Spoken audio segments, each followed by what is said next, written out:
Good afternoon, everyone.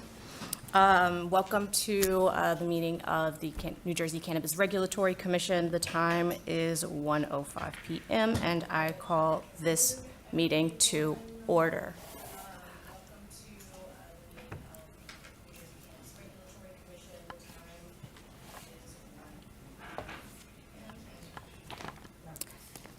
Please be patient with us as we work out some technological issues on our end.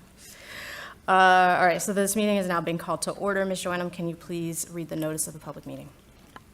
Thank you, Chairwoman Wayne. Chairwoman, this is a regular scheduled meeting of the New Jersey Cannabis Regulatory Commission, 2023 annual meeting schedule. Adequate notice of this meeting has been provided in accordance with the Senator Byron and Bear Open Public Meetings Act. Notice of the meeting was provided to the Asbury Park Press, Atlantic City Express, Bergen Record, Courier Post, Star Ledger, and the Trenton Times on January 11th, 2023. The agenda and information regarding the meeting were also posted on the CRC website. The meeting time and location has also been posted on the website of the New Jersey Cannabis Regulatory Commission and with the Office of the Secretary of State. Thank you, Ms. Joanna. Can you please take roll call? Commissioner Barker. Present. Commissioner Del Cid-Coso. Present. Commissioner Nash. Present. Vice Chair Delgado. Present. Chairwoman Wayne. Present. All members of the commission are present, and we now have a quorum.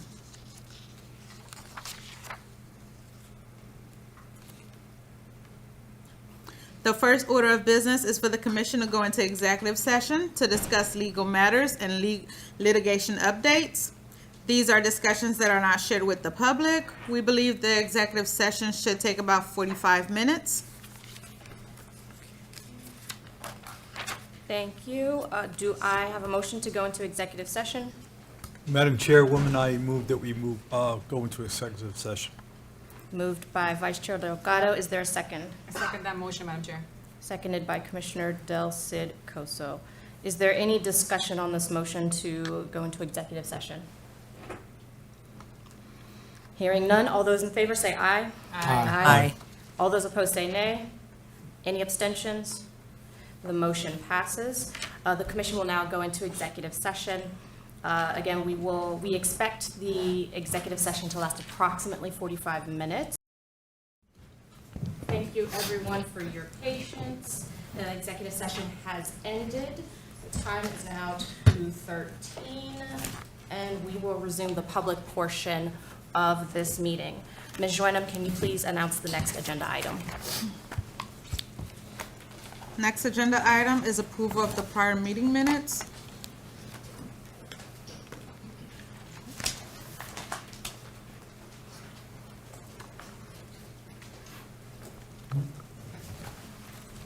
Next up on the agenda is approving the meeting minutes of both commissions' open session and executive session held on April 13th and the emergency meeting held on April 17th with regards to Curaleaf's request for a stay. The minutes have been shared with the members of the commission prior to this meeting. Thank you. If there are no questions or requests for amendments to the meeting minutes, I'll ask for a motion to adopt the meeting minutes for both April 13th and April 17th. So moved, Madam Chair. Moved by Commissioner Del Cid-Coso. Is there a second? I second. Seconded by Vice Chair Delgado. Is there any discussion on this motion to approve the meeting minutes? Hearing none, all those in favor of approving the April 13th and April 17th, 2023 meeting minutes, say aye. Aye. Aye. All those opposed say nay. Any abstentions? The motion is carried. Next on the agenda is the chair's report. Thank you. First off, happy Pride Month, everyone. It's a beautiful month, and I hope everybody gets to celebrate. And we also can never forget the connection between the history of cannabis and the LGBTQ community. So I want to acknowledge that. Also, I want to acknowledge or remind folks the process that the commission uses to prepare for board meetings and to get applications ready for approval by the board. I know there are a lot of applicants who are very eager to get decisions on their applications. We, as commissioners, are also just as eager to get applications across the finish line, so that way our New Jersey entrepreneurs can move forward in setting up their businesses. So the process that the commission uses is one that prioritizes making sure that the applications that we are reviewing are complete and are whole and have been checked and double-checked by staff. So staff review applications that have come in and have been scored and double-check them again, and also go through a quality control review process to make sure that all components for an application have been submitted. If you're an applicant that has received a letter, a cure letter or a letter explaining that there is some deficiency or missing item from your application, please be sure to reach out to the CRC staff to make sure that your application is supplemented with the missing information so that you can move forward in the process.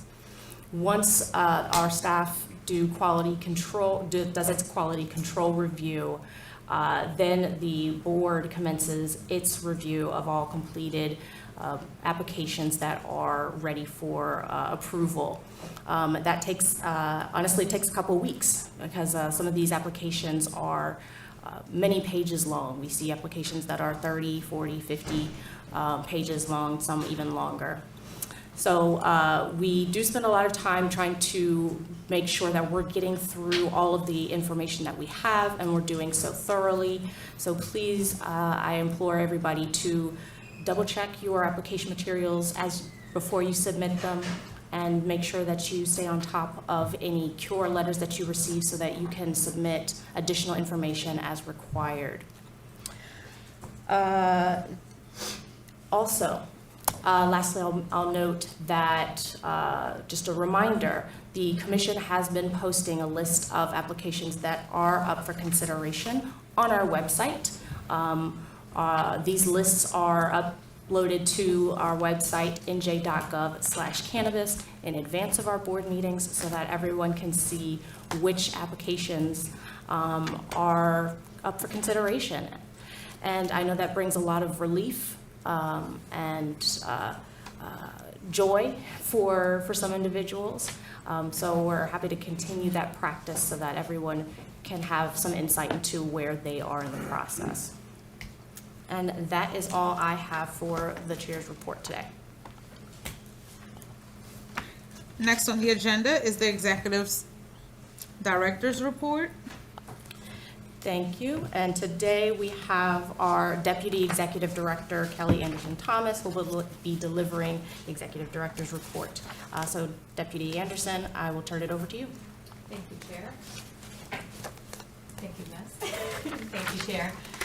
In the words of our Executive Director, I'm going to keep this short, but also like Jeff, I probably won't. So here we go. To date, next slide, please.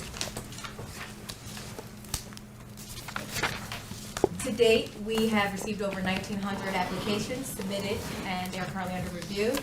Of those 1,900, only 61 of those have yet to go to the completeness review process. We maintain our review times as presented by the Executive Director in the last meeting, and those range from license types and the unit in which we're currently being reviewed by. Again, we continue to ask applicants to review our website and the provided FAQs, to respond timely to the cure request, as the chair has stated. But more importantly, if your application has transitioned into our investigation phase, it is important that you remember to respond to your investigators and submit any requested material timely. Next slide, please. We continue to see an uptick in the submission of conversions to annuals licenses. To date, we have about 300 submissions. And as we continue to foster a cannabis industry built on equity, I would like to see the increased submission of applications from social equity and diversity-owned businesses. For those who are still weary of starting a cannabis business or even providing their services in an auxiliary capacity. I charge you to reach out to our Office of Diversity and Inclusion under the direction of Wesley McWhite.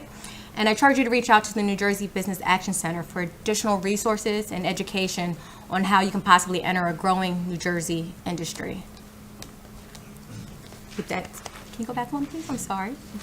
With that said, up for consideration today, there are 71 conditional applications, 29 conditional to annual conversion applications, and 6 annual applications. We continue to process, investigate, and present applications to the board as quickly as we can. For those, I'm sorry. Give me a second. Additionally, since our last meeting, we have 4 new medicinal dispensaries that have opened: Eastern Green in Voorhees, Silverleaf Wellness in Somerset, Yuma Way in Garfield, and Brutes Roots in Egg Harbor. We've had an additional entity, Sweet Spot, expand into the recreational market. They are located in Voorhees, New Jersey. And we've also awarded our first recreational only facilities, and it's Earth and Ivy in New Brunswick and Nova Farms in Woodbury. And with that, I would like to turn the floor over to our Director of Diversity and Inclusion, Wesley McWhite III. My father would be happy to hear that. Good afternoon. Thank you, Deputy Director Kelly Anderson Thomas. Thank you, Madam Chair, and the board for this opportunity to share out some great numbers with you today of the progress that we've made so far, diversifying our cannabis industry. So far, these are our conditional to annuals and annual awardees that we have awarded, the commission has awarded so far. 28% of those have self-identified majority ownership that are white, 18% are black, and 18% are Asian, 14% are other, 10% no majority, and 11% Hispanic or Latino. Also, according to our own December 2022 data readout of last year of self-identified majority ownership, we saw measurable increases since then across the board for Black, Asian, and Hispanic and Latino majority ownership. Just to note that other are either entities who have applied for licensure or majority owners who have chosen not to disclose their race or ethnicity. No majority ownership.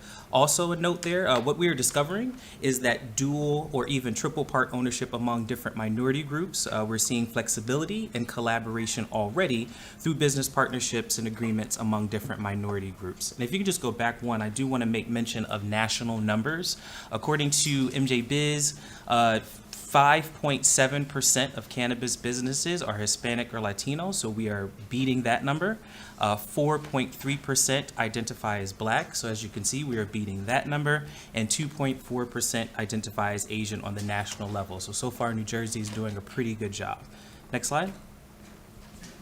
Want to make mention that the CRC does not require applicants for licensure to disclose their race or ethnicity, but we continue to encourage individuals to self-identify via DOORS certification.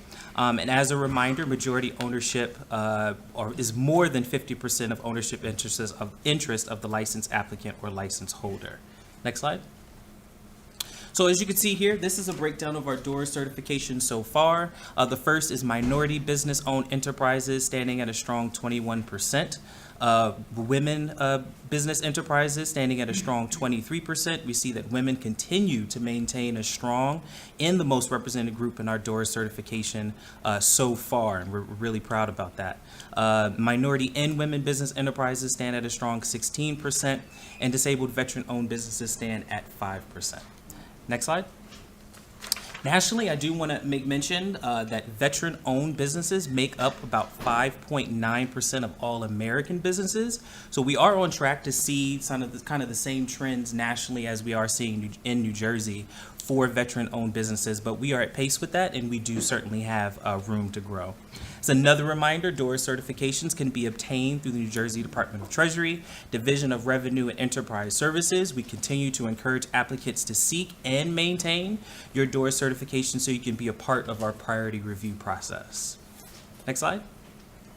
And here, even with 49 ATC expansion licensures, the commission continues to meet its statutory benchmark for diversely owned businesses.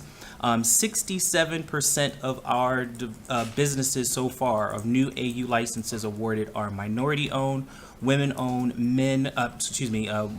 women-owned businesses or diversely owned businesses. And that's just a major milestone that we're making here in New Jersey. And obviously, we want to see continue to build on that work. Women, as I said, continue to maintain a strong represented presence here in New Jersey. And the commission has awarded so far 663 conditional licenses, 66 annual licenses to approve minority, women, and disabled veterans businesses. In total, 729 licenses have been issued to minority, women, and disabled veteran applicants. And so, as Deputy Director Kelly Anderson Thomas said, we want to continue to charge the public to really get involved and really dive into different ways to be a part of the cannabis industry. The CRC alone cannot do this work, so we are excited to continue to forge ahead with partnerships, outreach meetings, expungement clinics. We are meeting potential applicants there. And then with the oncoming of the New Jersey Business Action Center's Technical Assistance Program, there'll be more opportunity to create even more diversity in this industry. And through the New Jersey the Access to Capital Program. EDA, Economic Development Authorities. We have so many programs here. The Economic Development Authorities Access to Capital Program.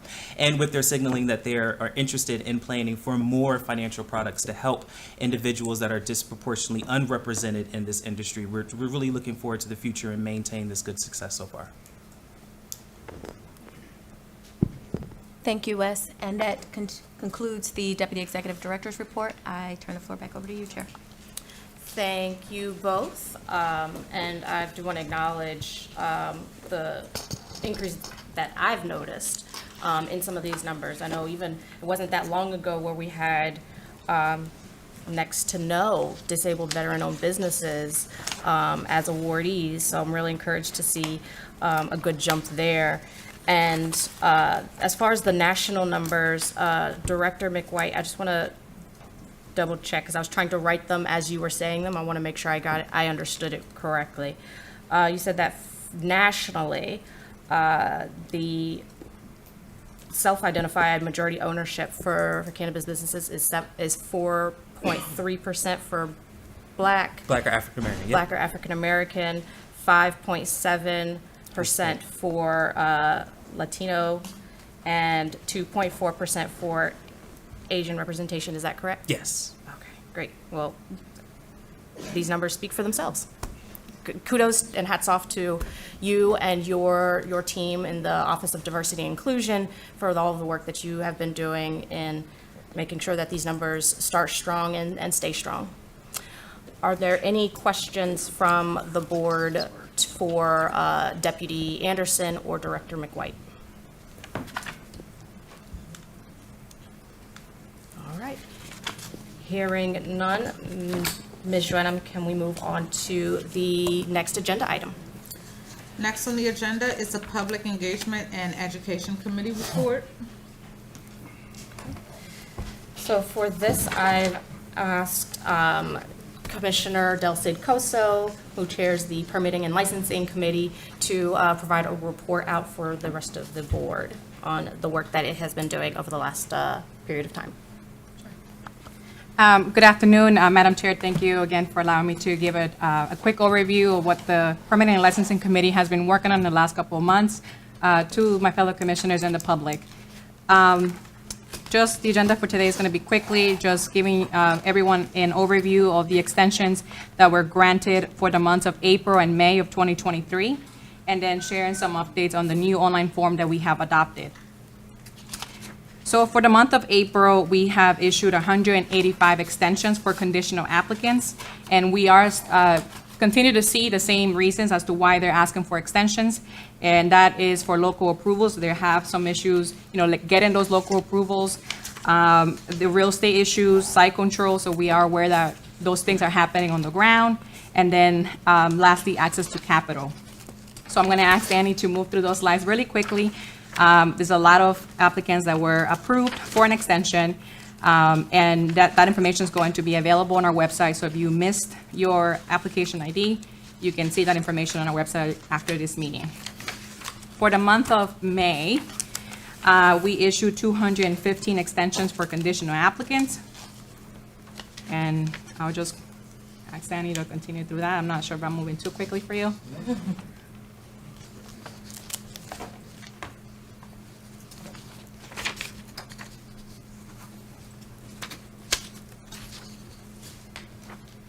Okay, so this last slide summarizes the new process that we have adopted for extension requests at the CRC. Who qualifies for these extensions? Again, it's 2019 RFA awardees, conditional licenses awardees, and annual license awardees. Now we have shifted to a new process, and the reason for that is because we've seen that some applicants submit more information than others, and we always appreciate more than less. But we wanted to just make this process a little bit more uniform, more standard. So we created this extension request form that it is available on our website. And we do ask applicants to submit that form 15 days before their deadline. There are no exceptions to that. And the request form, it's about 4 pages, but it is an easy form to complete. It has basic questions, a lot of multiple choice. And once that form is completed and filled out, you can just submit it to the licensing email, which is crc.licensing@crc.nj.gov. All that instructions are listed on that request form.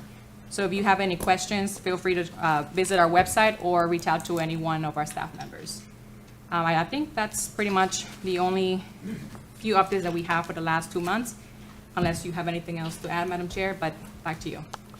Thank you, Commissioner Del Secoso. I have nothing else to add. Are there any questions from the board regarding the Permitting and Licensing Committee's report? If not, then we will move on to the next agenda item. Next on the agenda is the notice of application acceptance for classes 3, 4, and 6 licensing. I think we may have accidentally skipped one item. We've got a committee report from the Public Engagement and Education Committee.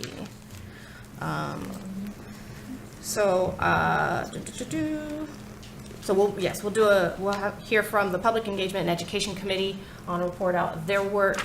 And I believe this is Commissioner Barker who will be giving this report. Commissioner Barker, the floor is yours. Thank you, Madam Chair. Commissioner Nash and I just want to share a brief update about the Safe Use campaign that is underway, that was discussed at our last meeting. Just a quick reminder, the Safe Use campaign aims to provide sound, varied educational content and initiatives about cannabis that will inform a range of different people in the communities across New Jersey. During our last meeting, we shared that the CRC is in the process of soliciting bids from vendors. Staff on our Public Engagement and Education Committee finalized their review of the vendors, and they have a recommendation. They have a vendor that they feel meets the requirements of the campaign. The full board will review and vote on the recommended vendor that staff selected later on during this meeting. And if selected, the Peak Committee hopes to work with the vendor so that the Safe Use campaign can begin late summer, early fall 2023. I'd be remiss to say many of us know this. Many people in this room have stressed this repeatedly.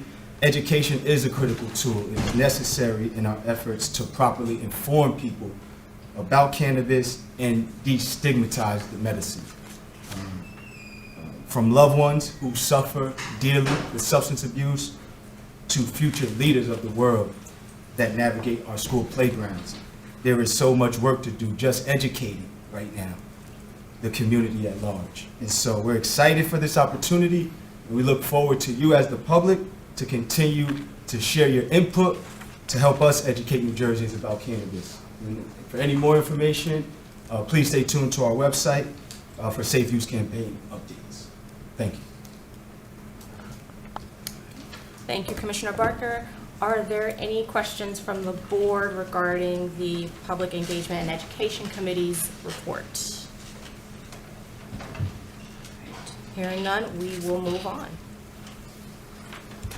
Next on the agenda is the notice of application acceptance for classes 3, 4, and 6 licenses. Thank you. We'll turn it over to Deputy Anderson to discuss or provide a summary of the update to the notice of application acceptance with respect to classes 3, 4, and 6 licenses. Thank you, Chair. Just for a little bit of background, in November 2021, the Commission released the first notice of application acceptance for personal use or recreational businesses. The notice of application is for which the authority is derived from the CREAM Act and our corresponding rules. At the time, we notified the public of upcoming acceptance of applications for Class 1, 2, and 5, cultivation, manufacturing, and retail licenses, along with testing labs. Chair, it is with delight and a lot of sweat and hard work that staff requests approval for the modification to the original notice of application of acceptance to include the 3 new license types.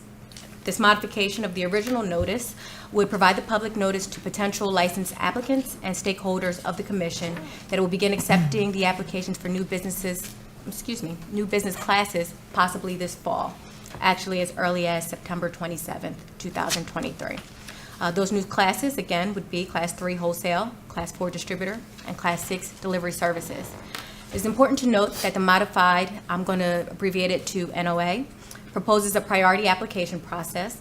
By this I mean for the first 90 days, staff is proposing, following the opening of acceptance of applications, the Commission would only accept applications from social equity applicants. This period would run from September 27th to December 26th. And then for the second 90 days, directly following the first, December 26th to March 24th, there would be an exclusive acceptance of diversely owned business applicants, while still accepting applications from social equity applicants. During this time, individuals that submit applications that do not fall into those 2 categories would be rejected in the system. But I think it is important to remind possible applicants that a rejection is not a denial. It just means your application is returned to you, and you may submit during your actual designated time period. Staff is proposing that following the March 25th, applications would be reviewed pursuant to the application priority list, which is demonstrated in the modified NOA. I just want to hit on some key points that are included in the proposed document. The notice includes eligibility requirements, details on the prioritization process that I previously mentioned, application requirements, including the forms, supporting documents, scoring and approval and denial determinations, some highlights. Again, there would be no deadlines. Applications will be accepted on a continuous rolling basis. There's no limit on the number of licenses to be awarded to continue to allow for the market to develop and grow. However, it is important to remember that the Commission does not regulate the number of potential licenses that each municipality approves and subsequently awards within their borders.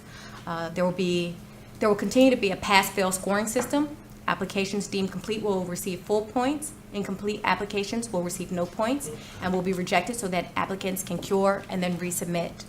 There are still 2 paths for licensure, conditional or an annual, and conditional applications will continue to be prioritized over annual applications in some instances. Again, the priority set will be outlined in the notice of application. Micro business applications prioritized over standard business applications in every license category. And again, it would be the Commission's intent to release a pre-application webinar with the date to be determined. Turn it back to you, Chair. Thank you. Deputy Anderson, are there any questions from the board with respect to the summary information that has been provided? There's we talked through quite a few dates, and I want to make sure see if there are any questions. All right, if there are no questions, is there a motion regarding this matter? Madam Chair, I want to move to amend this motion, this resolution, to expand the exclusivity period. I do want to acknowledge, first and foremost, the hard work that our staff did put in expanding this opportunity and these new license types and these classes. But I do want to move to slightly amend this to expand the exclusivity period to 1 year instead of the 3-month and 6-month increments, and then to limit the exclusivity to only social equity businesses. Based on our current framework, I don't believe SEB's social equity businesses, those most harmed by the fail-on drugs that represent the people and communities that we want to see in the game, they're not seeming to make it through the process to be considered for an award, let alone open up for business. And so going forward, I do believe extending the exclusivity period and then limiting it only to social equity businesses can provide a more equitable framework that creates an opportunity for social equity businesses to actually make it through and open up, especially for these new license types. All right, there has been a motion. Is there a second on this motion? Second. Seconded by Commissioner Nash. Is there any discussion on this particular motion to amend? Madam Chair, Vice Chair Delgado. I think I would vote, when the vote comes, I think I will vote yes on your amendment, with an amendment to your amendment, and that is that after 180 days, we review the process. Are you amenable to that? Okay, yes. Okay. That's all. Okay, so from what I'm hearing, Vice Chair, are you making a motion to amend the amendment? Yes. All right, so there's a motion to, this is going to get complicated. Follow along, bear with us. And the- There's a, And the amendment would be to, after 180 days, to review the process. okay. So the motion, there's been a motion made by Vice Chair Delgado to amend to expand the exclusivity period to 1 year and limited to only social equity businesses, and after 180 days, review, come back to review. Is that correct, Commissioner, Vice Chair Delgado? Review and course correct if needed, Review the and- process. Review and course correct if needed the process. All right, so I'm going to repeat that one more time. There's been a motion made by Vice Chair Delgado to amend the amendment so that the application of, notice of application acceptance would be amended to expand the exclusivity period to 1 year and limit the exclusivity period to only social equity businesses, and after 180 days to review, for the commission to review and course correct if needed the process. Correct. Thank you, Vice Chair Delgado. Is there a second on this motion? I second that. Oh, All right, I think I heard Commissioner Barker first as second on this motion to amend the amendment. Is there any discussion on the motion to amend the amendment? I have a clarifying question. Yes. So the amendment that Commissioner Barker mentioned would only apply to social equity businesses so the start date will be September, whatever timeframe that is. It will be, after that, it would have to wait an entire year before diversity-owned businesses would have to apply for those type of licenses. Or could you repeat the Commissioner Barker's? it is limited to the amendment. social It equity was, businesses. okay. And it does not include diversity-owned businesses and IZB businesses. The reason being that, at least from my review, a lot of, it could be the case, we're not seeing social equity businesses move through. I believe we really started our adult use awards in October of 2022. We have yet to have any of those awardees move through and open up yet, right? It's 7 months now. And so the idea to focus on social equity, if that is our charge, then this creates an opportunity for us to focus on social equity. And there's precedent, right? We have other states, other jurisdictions that have done this, and they have extended it longer. I believe they're at 3 years, right? So we're just saying, let's see what 1 year does. I agree with Commissioner Delgado's point, Vice Chair Delgado, to review it. Review is a critical component. But yes, it is limited narrowly to the social equity businesses because they represent the people most harmed by the failed drug war that we want to see in the industry. So to answer, yes. Commissioner Duffy, go ahead. And I don't disagree with the intention of of your amendment, Commissioner Barker. Like, I know that's something that we all care about, it's social equity. The only thing and you and I had these discussions about, Massachusetts and other jurisdictions that had similar exclusivity periods for certain licenses, but I think also we need to take into account women-owned businesses, veteran-owned businesses, and other minority-owned businesses. So, you know, if you're open to adding that group, you know, I will consider your change. I am absolutely in support of women-owned businesses, disabled veteran-owned businesses, minority-owned businesses. At the end of the day, though, I do feel like all of those businesses can be social equity, right? They can be diverse and social equity. But social equity adds the consideration that you either were arrested or you grew up in a community that was impoverished because of the effects of the drug war. And so that to me is a predicate. From my review, it seems like diversity owned businesses that move through the process don't even have a connection to the field war on drugs, don't even represent those most harmed. But because they're diversity owned, they're ahead of and moving through the process quicker than others. And so in a way to make it more fair for those that we want to see, I think this is fair and equitable, and it has precedent in other places. So I definitely hear you, but I do want to keep it limited. I plan to keep, the motion is limited to just social equity business. I do need to clarify a few things, because Commissioner Barker, you said that women-owned businesses, minority-owned businesses, disabled veteran-owned businesses can also be social equity businesses.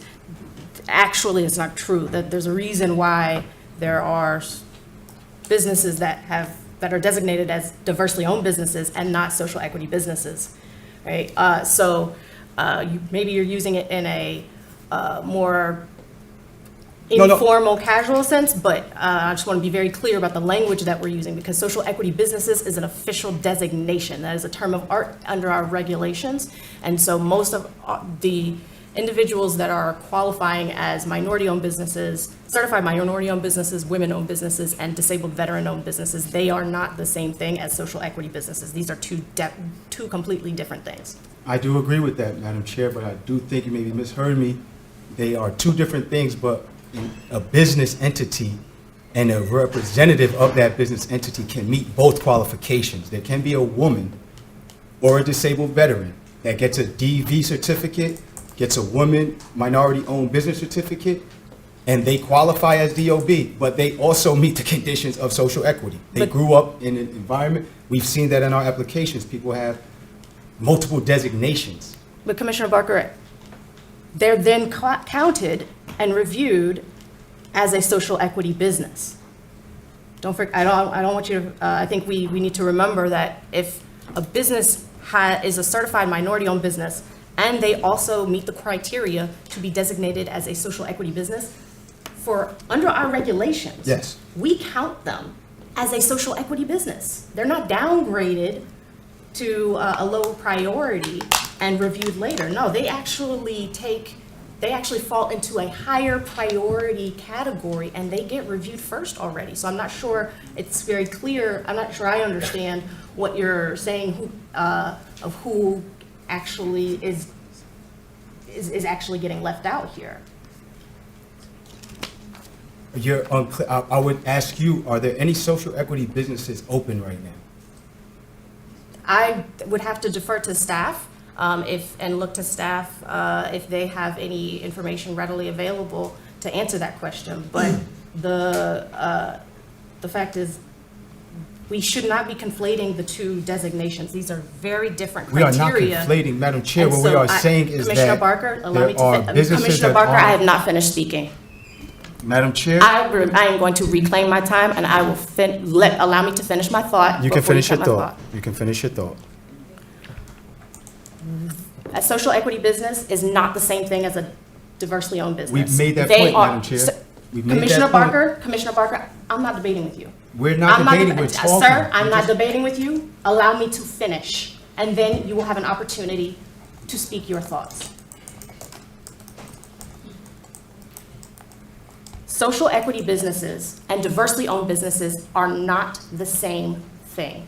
Under our regulations, Social equity businesses are businesses with a majority ownership that have either had prior criminal convictions for marijuana-related offenses, or ownership by individuals who live in an economically disadvantaged area and have a medium income that is no more than 80% of the statewide median income.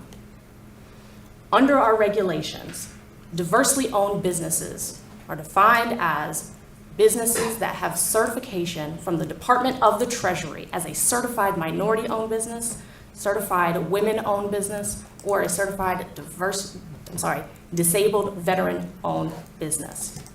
These are different criteria. And so I believe what has been presented thus far and what Commissioner Del Cid Coso was pointing to is trying to better understand the timeline at which a diversely owned business could then apply for an application. Because the amendment, your motion, Commissioner Barker, is to amend the notice of application acceptance to expand the exclusivity period to 1 year and limit the exclusivity period to only social equity businesses. Correct. Vice Chair Delgado then offered to amend the amendment so that after 180 days, the commission would come back to review and course correct if needed the process. And so Commissioner Del Cid Coso has asked for clarification on what this proposed amendment would mean for our diversely owned businesses. So, Can I please clarify that real quick, Madam Chair? in a moment. Okay, thank you. And so, at present, it needs to be very clear and understood by all board members and the public.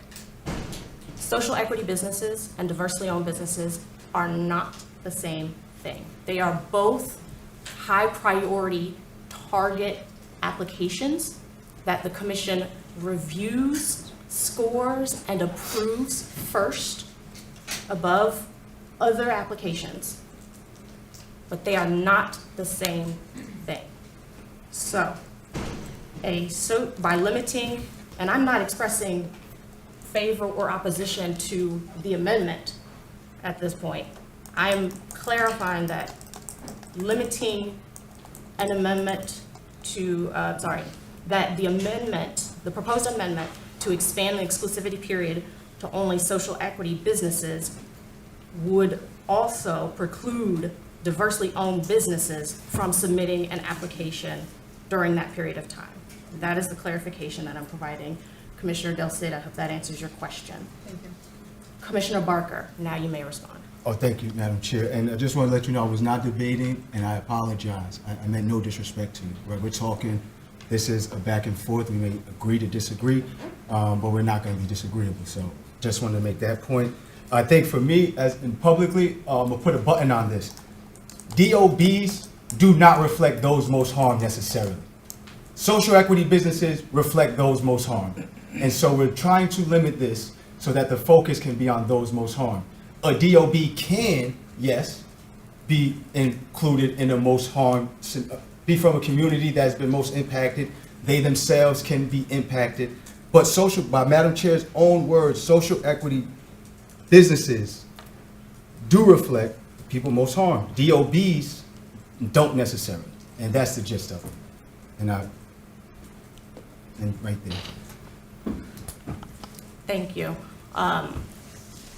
I will add, and I will also make room for other board members if they wish to say anything else on this motion. I will note that minority-owned businesses are minority-owned businesses. If you're a certified minority-owned business, you deserve to be prioritized according to the regulations that the CRC has adopted and implemented. Doesn't matter what color, what creed, if you're a certified minority-owned business or a woman-owned business or disabled veteran-owned business, the statute has given us targets to promote inclusion in this industry by people from those communities. We have, by virtue of the hard work and dedication of our staff, in particular the Office of Diversity and Inclusion, we have blown those statutory benchmarks out of the water. And I'll leave it there. Any other board members have anything? Okay. I do want to give opportunity for staff to respond to any questions about data on the awards that have been given thus far, licensees that are operational, and any assessments, any data assessments that you can provide. Thank you, Chair. We're still gathering a bit of information, but just based on our last quarterly report, we're still gathering information for our next quarterly report.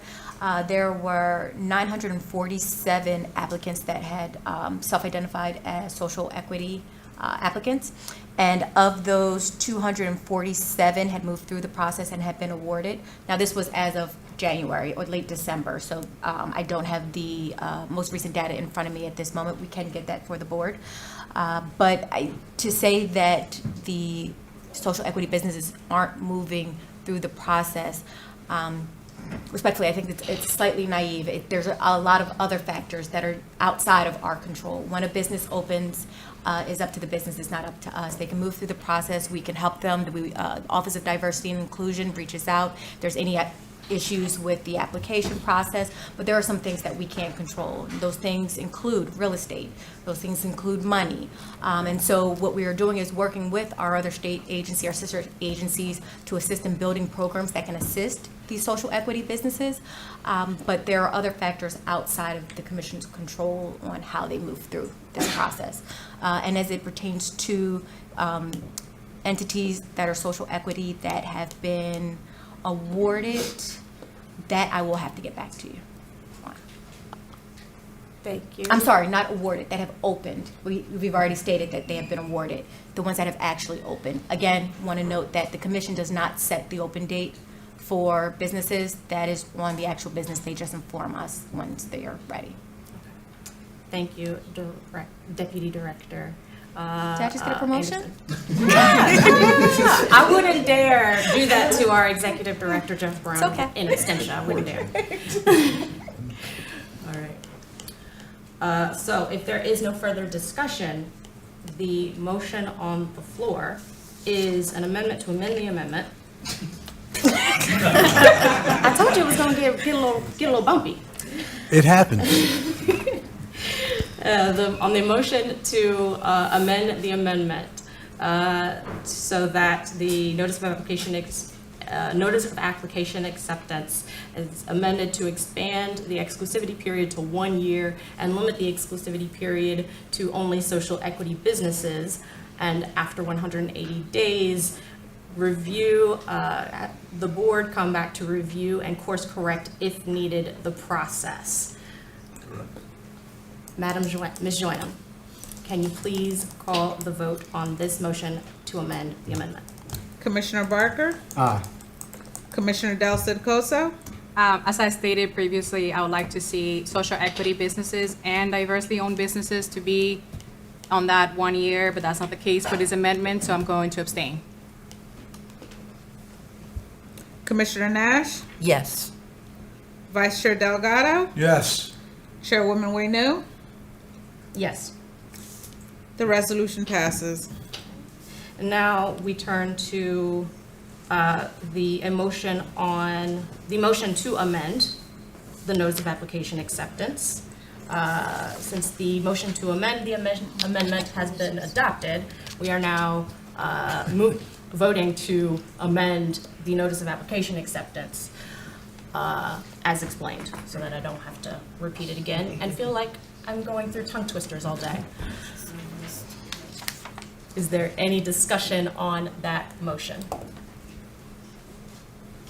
Brief discussion, only that we consider in future amendments increasing the scoring measures for the community and social responsibility framework. I think they're at 10%, 10 points which are online with a host of other designations that don't really meet, in my opinion, speak to the seriousness of that criteria. And so if we can look into that particular measure and I believe the workforce creation plan, I think that would speak to more equitable considerations.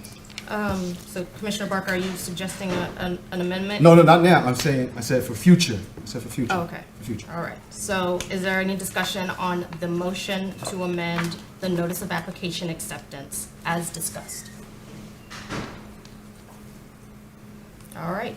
On the motion to amend the application acceptance, to expand as amended, to expand the exclusivity period to 1 year and limit the exclusivity period to only social equity businesses, and after 180 days, have the board review and course correct if needed the process. Ms. Joanna, can you please call the vote? Commissioner Barker, Aye. Commissioner Del Cid Cosa, Abstain. Commissioner Nash, Yes. Vice Chair Delgado. Yes. Chairwoman Wenu. Yes. The motion passes.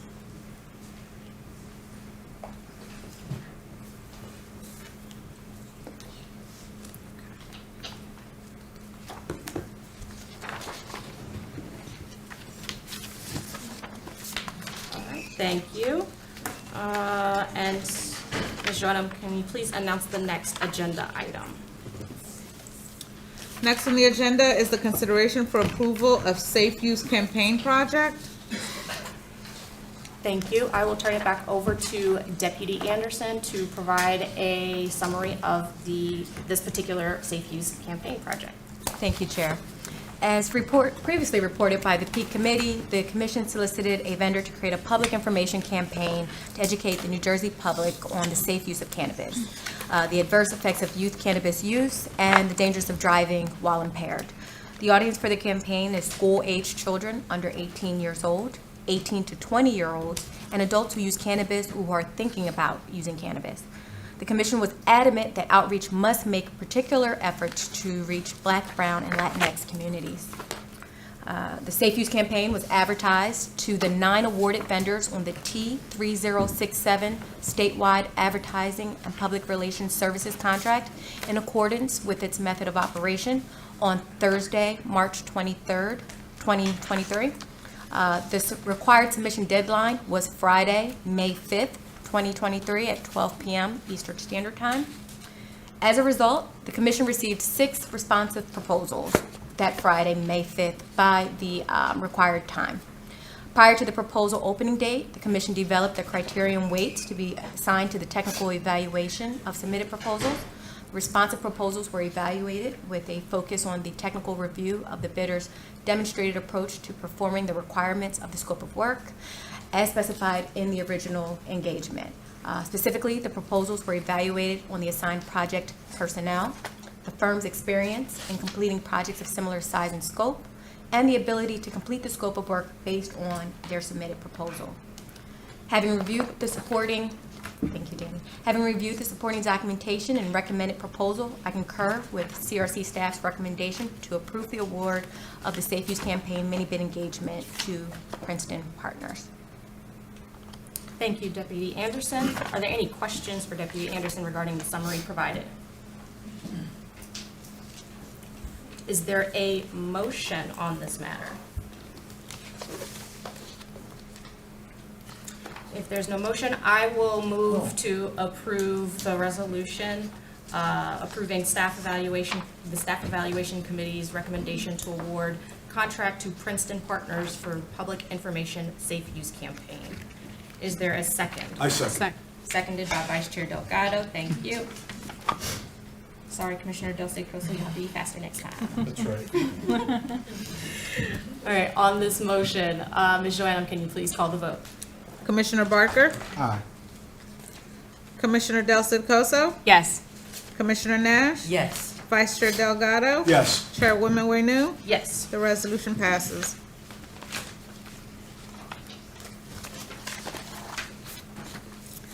Next item on the agenda is the consideration of applications for name changes. Thank you. Deputy, I'm giving you a constant promotion. I've been hanging around with this fine gentleman way too long. Well, I would have moved it last time, but. Deputy Anderson, can you please provide a summary of the applications to change name? Sure. We have 4 name requests recommended for approvals today. They have all submitted a letter of request and filed an amendment with the New Jersey Department of the Treasury's Division of Revenue and Enterprise Services. So they have complied with the regs and are recommended for approval. We have first up, First Choice Health and Wellness LLC, requesting to change their name to Alta Life LLC. I apologize for any mispronunciations that I may do today. Community Wellness of New Jersey LLC has requested to change its name to RIPT Dispensary LLC. Maybe ripped, not sure. Sanctuary Medicinals LLC has requested to change its name to Sanctuary Cannabis LLC. Very creative. A21 Health and Wellness LLC has requested to change its name to A21 Wellness Dispensary. Again, these have all met the requirements for name change and are recommended by staff. Thank you. Oh, wait, I missed some. Please hold. Oh, all right. Floor is yours Also, again.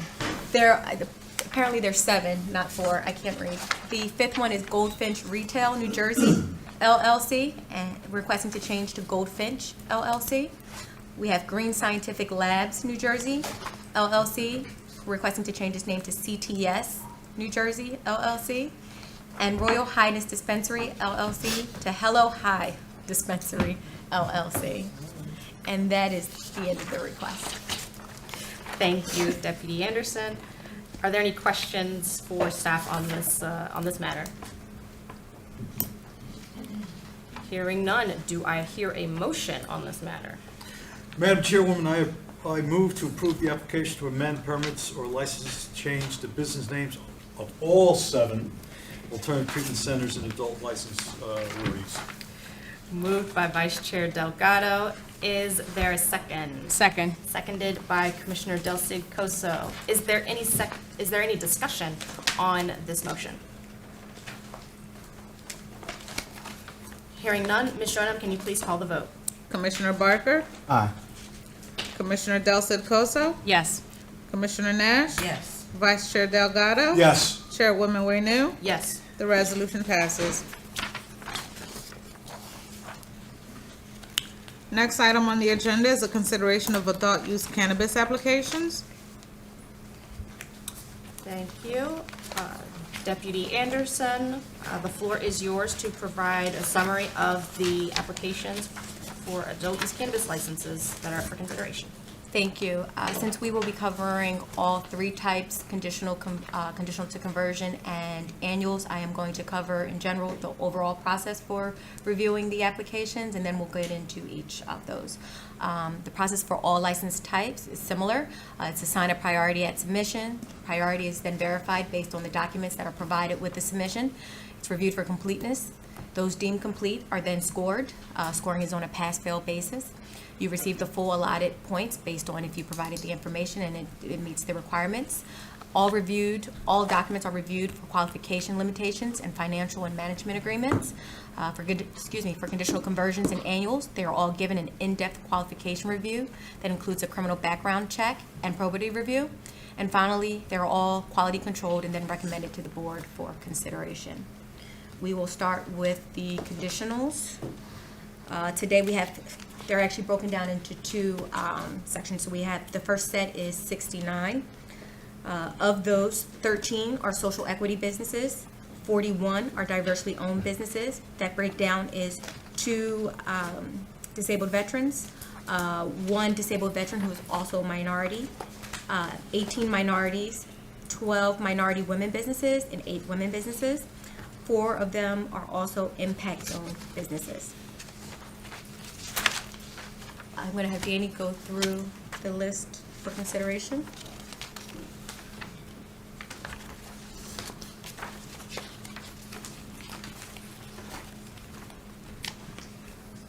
In terms of this first set back over to you, Chair. Thank you.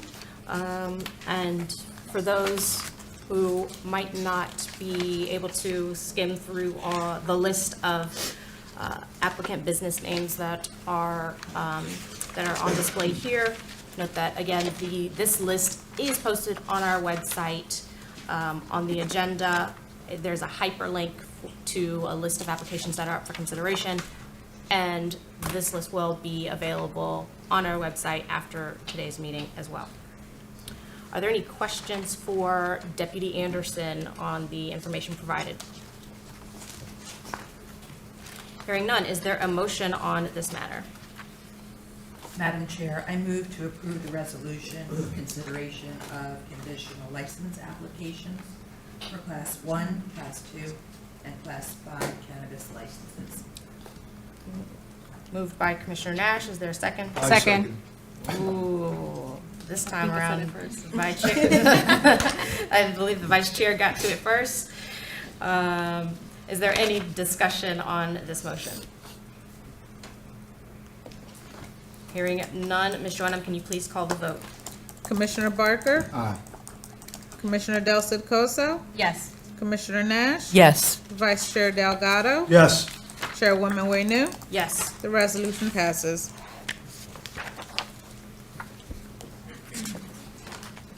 All right.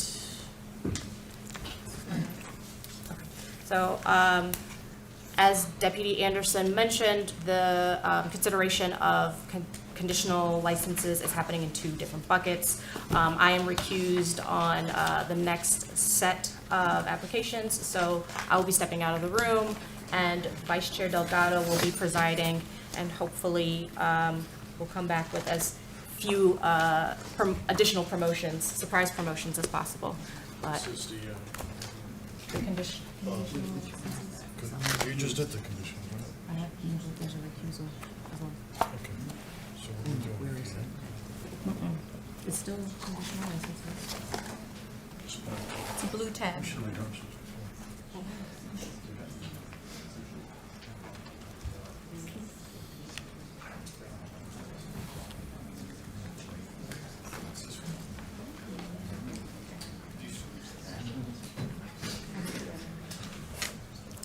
All right, as the chair leaves, it's very simple. I'd like to have a motion on the floor to accept the conditional licenses for application ID 2728 and 2729, THC CBD LLC. Do I hear a motion on the floor? Sam, can I just give you the background on it, if you don't mind? I apologize. No, that's fine, go ahead. So, of these two conditionals, one is a cultivator, one is a manufacturer. They are both social equity businesses. And just for the record, we followed the same review process as stated for the prior set. Okay. Thank you, sir. Well, thank you very much, Deputy Director. My statement still stands. Do I hear a motion for the approval of these two entities? Vice Chair, I move that we consider both entities for conditional license. Moved by Commissioner Barker. Do I hear a second? Second. Second by Commissioner Del Cid-Coso. Any discussion on the floor? Hearing no discussion. Madam Secretary, if you can take the vote count. Commissioner Barker? Aye. Commissioner Del Cid-Coso? Yes. Commissioner Nash? Yes. Vice Chair Delgado? Yes. The resolution passes. Thank you very much. Someone call the Madam Chair back into the room. How many surprise promotions we got? I was I'm efficient. a commissioner now. While you were gone. I wouldn't have it any other way. You're welcome.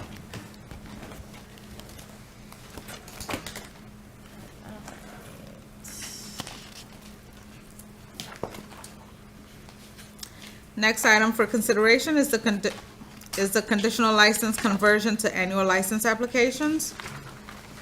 Thank you. Deputy Anderson, can you please provide a summary of the annual license applications that are up for consideration? So for the conversion to annual Oh, conversion, applications. yes.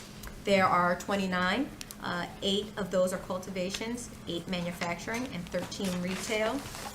Of those 29, 13 are social equity businesses, and 16 are diversely owned businesses. That breakdown is 5 minority business enterprises, 4 minority women business enterprises, and 7 women businesses. And again, for the conversions, the same process for review and investigations was followed as referenced for the conditional. Apologies, Deputy Anderson, could you repeat the numbers? Yes. I missed them as you were going through them. Okay, so there's 25 total conversions, 8 cultivation, 29. 8 cultivators, 8 manufacturers, and 13 retailers. I hope that adds up to 13. Of those 29 again, 13 are social equity businesses, 16 are diversely owned businesses, and that breakdown is 5 minority business enterprises, 4 minority women business enterprises, and 7 women business enterprises. Okay, so more SCBs getting across the finish line, great. Are there any questions for staff on this matter? Madam Chair, I wanted to just discuss something with applicants that is a flag for us here. So we want to ensure that applications are consistent, what you're reporting to this commission in your disclosure forms is consistent, what you're reporting, let's say, in an SEC Form D, such as a title that has implied responsibilities, but you might list yourself as maybe a passive investor or something else that has no control over the company. That discrepancy delays your application. So I just wanted to remind everyone that, you know, we, as Deputy Anderson said, we do a very deep dive into the applications, and there's a lot of layers of consideration. So please, be consistent, because we're not only looking at your application, but Investigations does a really good job of looking at other sources of information. So, you know, just a reminder, be consistent so that it doesn't delay this process. Madam Chair? Thank you, Commissioner Nash, well said. Any other discussion on this matter? Briefly, Madam Chair. Commissioner Barker? Based on my review, I just want to share that it seems we are still struggling to prioritize and move through businesses that represent people and communities most harmed. I believe the majority of the list proposed awardees do not reflect those most harmed by the drug war. It definitely still seems like those most harmed, especially our Black and brown business applicants, are not being recommended at the same rates as other groups. And as Director McWhite stated, we are doing better than national numbers, and the ODI team and staff are making great strides. And the representation is pretty good, but we know we can and must do better. And so to those awardees, to the awardees, the proposed awardees, I should say, to the proposed awardees that have persons in majority ownership positions, that have been most harmed by the failed drug war, and are truly focused on restorative justice and inclusion for Black and Hispanic and Indigenous people, thank you. So thank you, Commissioner Barker. Is there a motion on this matter? Are there any questions for staff? Oh, Deputy Anderson, you wanted to respond? Yes, if I may, just of the awards up for today, I just want to point out that a third of them are social equity businesses. That of the awards today, a third of them are social equity businesses. Just definitely understand what Commissioner Barker is stating, but I'd like to take it a step further and just say, if you are a social equity business who has submitted an application, if you have a cure that's still out there, please respond to your cure. That's the way that we move things through. Please respond to your cure. Please respond to your investigator if there's questions outstanding. The commission, you know, we're following our priority status and we're pushing applications forward. based on what the review status is. But we ask that the board understand, and we ask that the public that are submitting applications, that they do their due diligence in submitting the proper paperwork, responding timely, and providing us with the information so that we can continue to move their applications forward. Well said. Well said. Thank you, Deputy Anderson. Is there a motion on this matter? Madam Chair, I move to approve the resolution for consideration to convert from conditional to annual Class 1, Class 2, and Class 5. Thank you. Moved by Commissioner Nash. Is there a second? I second. Seconded by Vice Chair Delgado with no competition. Is there any discussion on this motion? Hearing none. Ms. Joanna, can you please call the vote? Commissioner Barker? Aye. Commissioner Del Citcoso is a yes. Commissioner Nash? Yes. Vice Chair Delgado? Yes. Chairwoman Wenu? Yes. The resolution passes.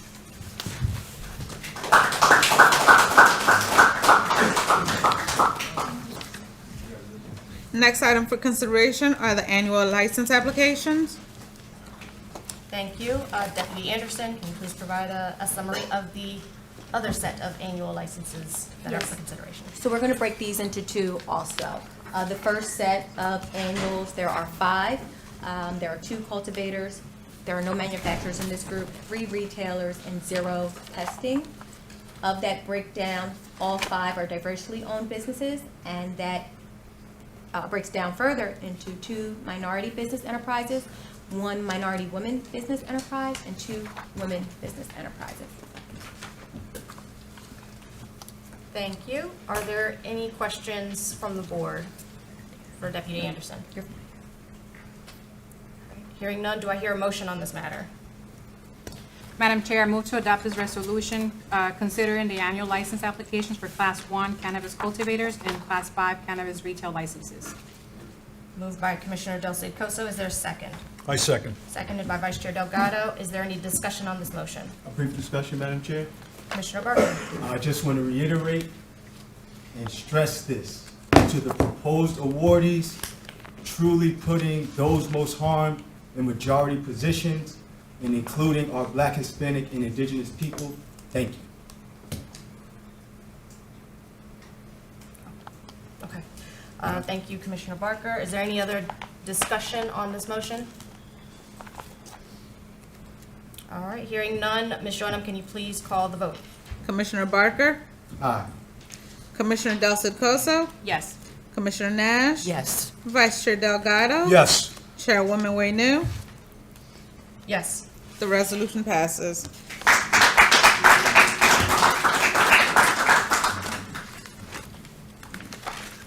Next item is the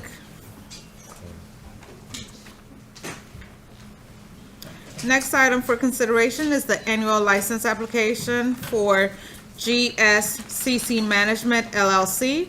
Commissioner Nash has recused herself from application number 1299. GSCC Management LLC, due to the prior working relationship.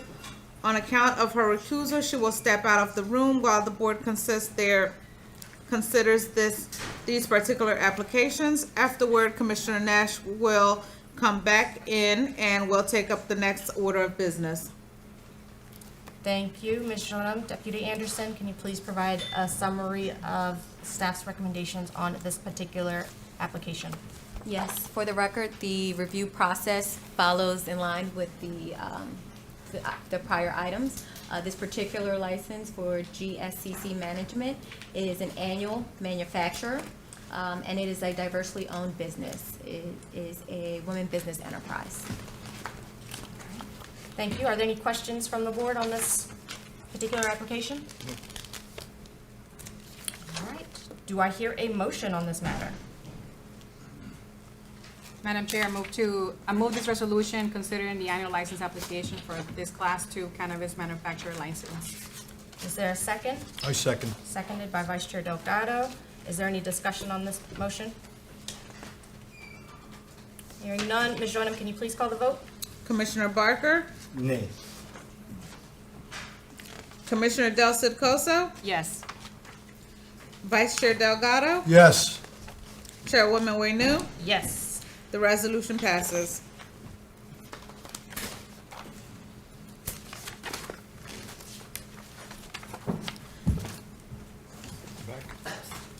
Next item for consideration is expended ATC certifications. Thank you. Deputy Anderson, if you could please provide a summary of the expanded ATC certifications that are up for consideration. Will do. We have a number of entities that are currently in the medicinal market that have certified to the commission to expand to adult use. Those up for consideration today are New Jersey Leaf, formerly known as Mammoth Wellness and Healing, and MPX Gloucester. I'll go into detail about each, but first I just want to go over the considerations of a request for an expanded ATC. Each certification is required to include municipal approval, proof of sufficient supply to continue to meet patient needs after it expands into the adult market, plans to ensure patient access, and plans to address social equity and safety. When reviewing these, the CRC considers their focus on patients, the number of patients enrolled statewide, patient enrollment at that specific ATC that's requesting to go over to personal use, the inventory statewide and at that ATC, sales statewide and at that ATC, the current medicinal cannabis canopy, tongue twister, and canopy needed to serve the enrolled patients, and also the ATC's production capacity. So for the first up, you have New Jersey Leaf, formerly Mammoth Wellness and Healing of Freehold, New Jersey, for a Class 5 retail license.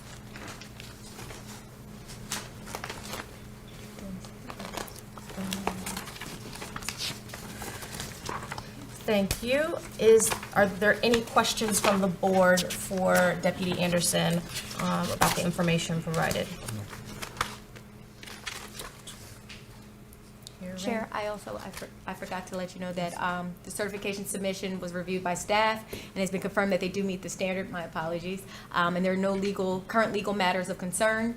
The information submitted shows the this particular entity has the ability to expand into adult use operations, and so New Jersey Leaf is recommended for approval. Thank you. Just confirming if there are any questions from the board. I've heard none. Just want to confirm that that's still the case. All right, great. Do I hear a motion on this matter as it relates to Monmouth Wellness and NJ Leaf, formerly known as Monmouth Wellness and Healing LLC?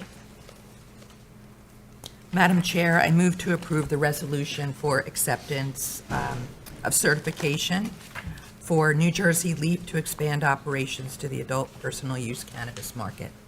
Moved by Commissioner Nash. Is there a second? Second. Seconded by Commissioner Del Coso.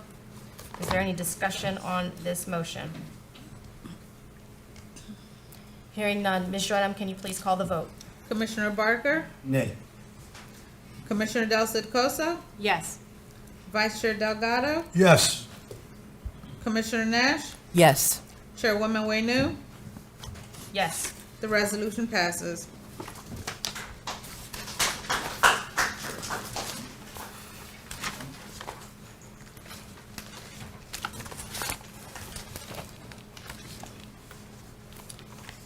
So we now have the consideration of the expanded ATC certification for NPX Gloucester. Deputy Anderson, is there any other information that you wish to share as it relates to that entity's certification materials? For the record, the process for review was the same. The certification submission has been received by staff, and it has been confirmed that they do meet the standard. There are no current legal matters of concern. The information submitted shows that the entity has the ability to expand into adult use operations, and so MPX is recommended for approval to accept the certification. Are there any questions for staff regarding the certification materials for MPX New Jersey as it relates to their Gloucester location? Hearing none. Ms. Joanna, can you please call the vote? Commissioner Barker, Nay. I'm sorry. Yeah, you missed it. I totally, You need a. I need a motion. Yeah. Yep, apologies, got ahead of myself there. Is there a motion on this matter as it relates to MPX New Jersey at their Gloucester location? Madam Chairwoman, I move that we accept MPX New Jersey LLC certification to expand. Moved by Vice Chair Delgado, thank you. Is there a second?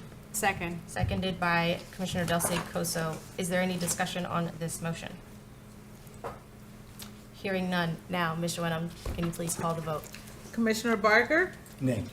Commissioner Del Coso, Yes. Vice Chair Delgado, Yes. Commissioner Nash. Yes. Chairwoman Waynu. Yes. The resolution passes. Next item for consideration are the annual license renewal applications.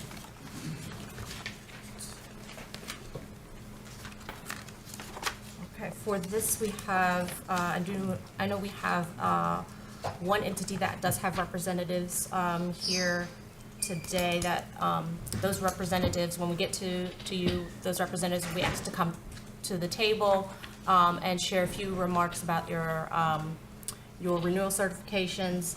But before we get to that point, I will turn it over to Deputy Anderson to provide a summary of the materials collected and reviewed by staff. I ask for your patience as I get through my notes, because we have quite a few of these today. But I'll walk through the process and then the recommendations. And then I will defer to Director McWhite III on any updates that he may have for diversity and inclusion for our newest entity that's here for today. By statute, an ATC that has expanded into the personal use market has to certify to the Commission the continued material accuracy of the previously approved certification or expansion application, and submit a new written approval from the municipality in which they are locating, promoting the continued operation. There are 4 entities up for consideration today. All have submitted the required documentation attesting to the original material submissions and updated municipal support. As part of the review process, staff also made sure that each entity continued to meet the requirements of the final agency decision that originally approved each of the awards to move into the personal use market. This includes patient access, social equity, and other factors. I am going to go through each one, and we'll go from there. The first one up is Ascend with its retail location in Montclair, New Jersey.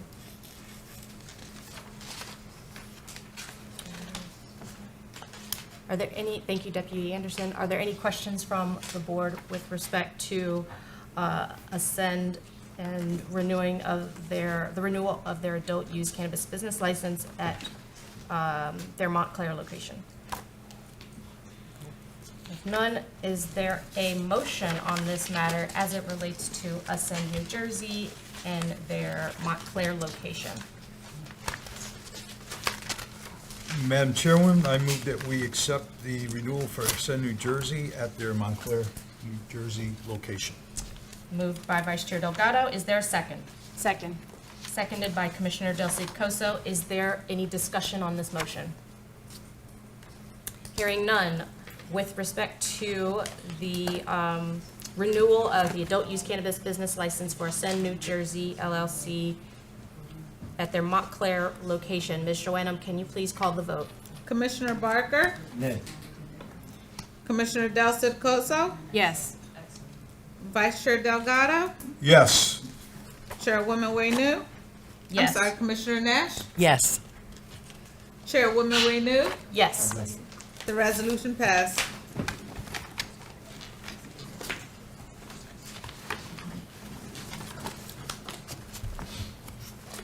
Chair, next up, we have Air Wellness.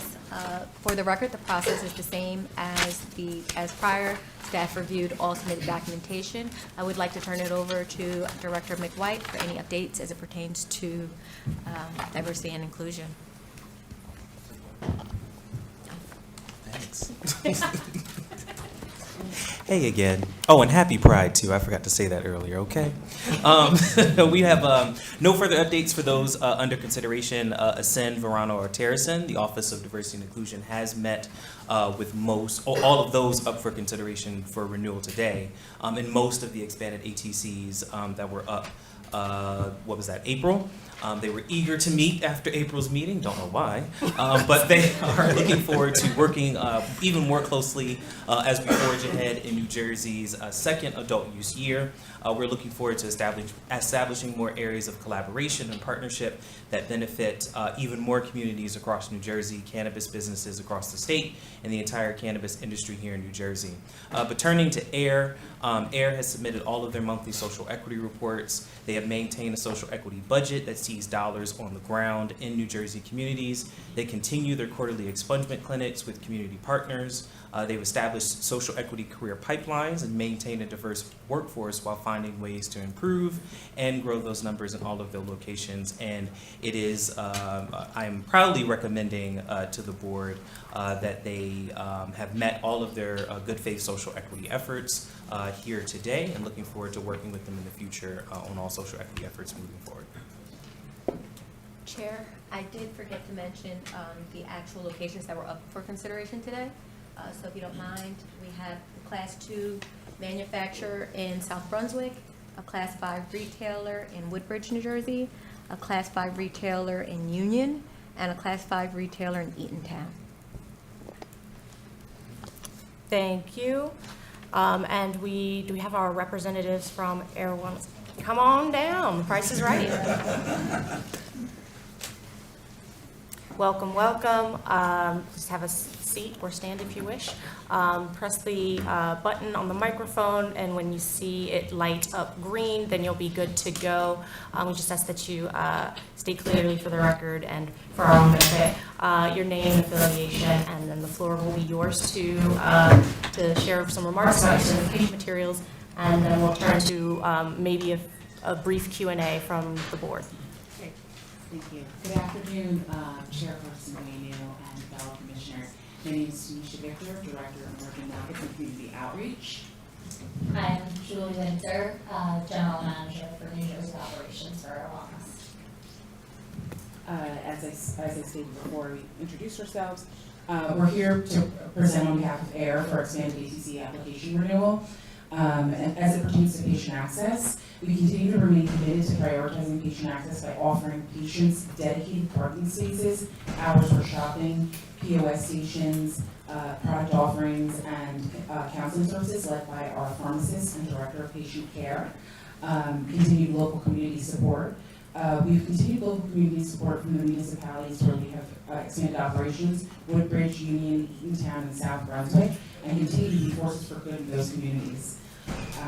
As it pertains to our union relationship, we have an active CBA with the UFCW since 2020 and continue a good working relationship. As it pertains to social equity, we have dedicated $150,000 specifically to our New Jersey equity budget, a 12.5% allocation of our overall $1 million plus national budget. These programs include Downtown West Orange Alliance, Minority Media Alliance, doing business as 420 New Jersey events, NJ Advanced Media, Blaze Responsibly, who we do our expungement and pipeline programs with, and Minority Cannabis Academy, who are actually launching a brand alongside, so soon to come. In addition, we have committed an additional $600,000 in funding to social equity applicants, the library, for the start of their business operations. They'll be submitting for their conversion to second part for conversion of their application shortly. Within our first year of adult use sales, we've had a full compliance with the CRC regulations. Air Wellness has not received any notices of deficiency in the adult use or medical markets. We strive for a quality product and engaging an educational patient customer experience and ongoing communication with the CRC staff. And we thank you for your continued partnership with us. Thank you both. Are there any questions from the board for the representatives from Air Wellness? Quick question. Commissioner Yeah, Barker. yeah. Thank you, Madam Chair. Can you just unpack this, I believe you said, was it If you 600,000? could, sorry, Commissioner Burke, yeah, get closer to the microphone. Can you go hear me?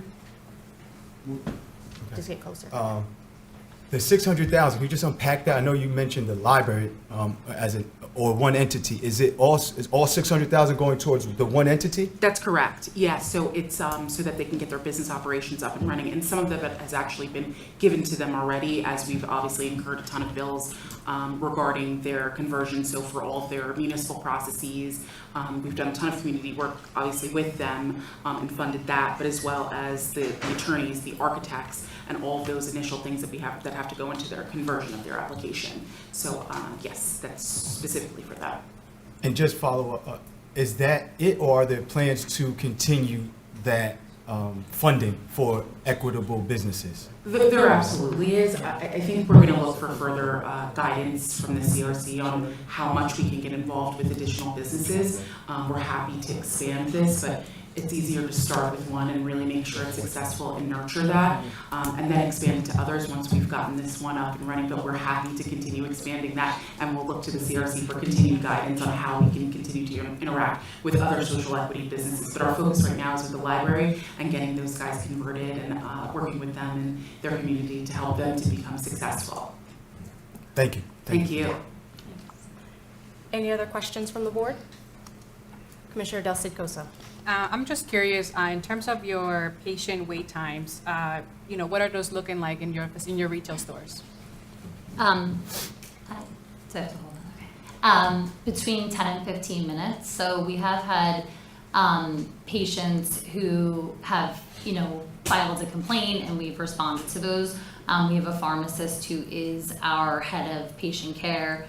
As Tanisha discussed, I think oftentimes what can happen is a patient may see an adult use customer go in before if they have an issue, let's say with their patient card or their allotment. And so we have our pharmacist personally reach out to each one of those and explain that process. Thank you. Any other questions? Hearing none, thank you both for coming down. Thank you very much. Thanks for having us. You can, yeah, you're good. You're good to go. You're. Oh, I- let me step away, sorry. Thank you. That's all right. You can take your seats. Thank you. All right, do I hear a motion on the matter of renewal of the adult use cannabis business licenses for Alternative Treatment Center Air Wellness NJ LLC? Madam Chairwoman, I move that we accept Air Wellness New Jersey LLC expanded ATC renewal for their 3 retail locations at Woodbridge, Union, and Eatontown Townships, and also their manufacturing site in South Brunswick. Thank you. Moved by Vice Chair Delgado. Is there a second? Second. Seconded by Commissioner Nash. Is there any discussion on this motion? Hearing none. Ms. Joannem, can you please call the vote? Commissioner Barker, Aye. Commissioner Del Cid Cosa, Yes. Vice Chair Delgado, Yes. Commissioner Nash, Yes. Chairwoman Wenu. Yes. The resolution passes.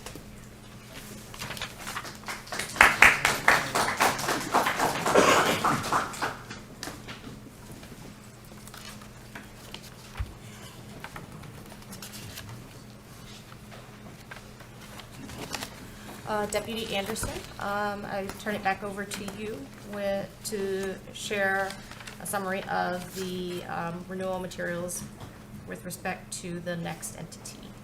Our last entity up for review today is TerraSend, New Jersey. They have a Class 5 retailer in Lodi, New Jersey. Again, for the record, same process was followed as mentioned prior. Staff has reviewed. There are no legal concerns, and there are no additional updates from the Office of Diversity and Inclusion as it pertains to their diversity outreach. Thank you. Are there any questions from the board? Hearing none, do I hear a motion on this matter? Well, I guess that leaves it up to me, right, Madam Chairwoman? Always. Okay. You're here to save the day.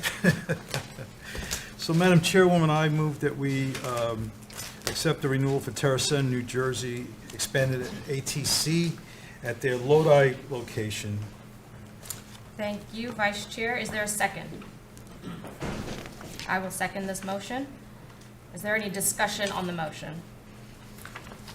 Madam Chair, Commissioner Nash?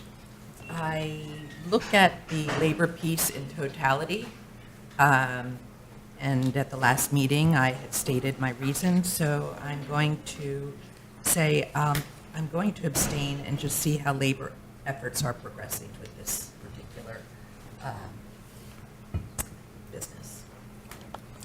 Thank you. Any other discussion on this motion?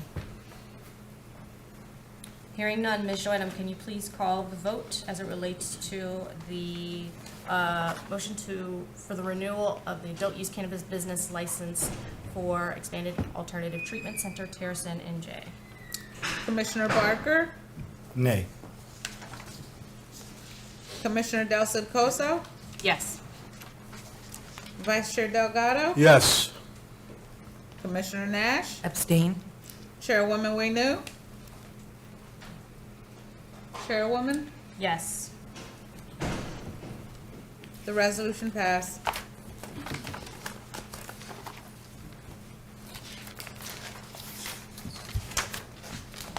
Deputy Anderson, I'll kick it back over to you for a summary of the next entity up for consideration. And Chair, I apologize, I misspoke, I forgot all about this one. We're making record time, so I think I got excited. This is our last one, and it is Verano for its Neptune Township location for a Class 5 retailer. For the record, the review process was the same, staff reviewed, there are no legal concerns, and there are no updates as it pertains to diversity and inclusion. Thank you, Deputy Anderson. Are there any questions from the board on this matter? Hearing no questions, is there a motion on this matter? Madam Chair, I move to adopt this resolution concerning the renewal of the adult use cannabis business license for Expanded ATC, Verano, New Jersey. Moved by Commissioner Del Cid-Coso. Is there a second? I second. Seconded by Vice Chair Delgado. Is there any discussion on this motion? Hearing none, Ms. Joannem, can you please call the vote? Commissioner Barker, Nay. Commissioner Del Cid-Coso, Yes. Vice Chair Delgado, Yes. Commissioner Nash, Yes. Chairwoman Wenu. Yes. The resolution passes.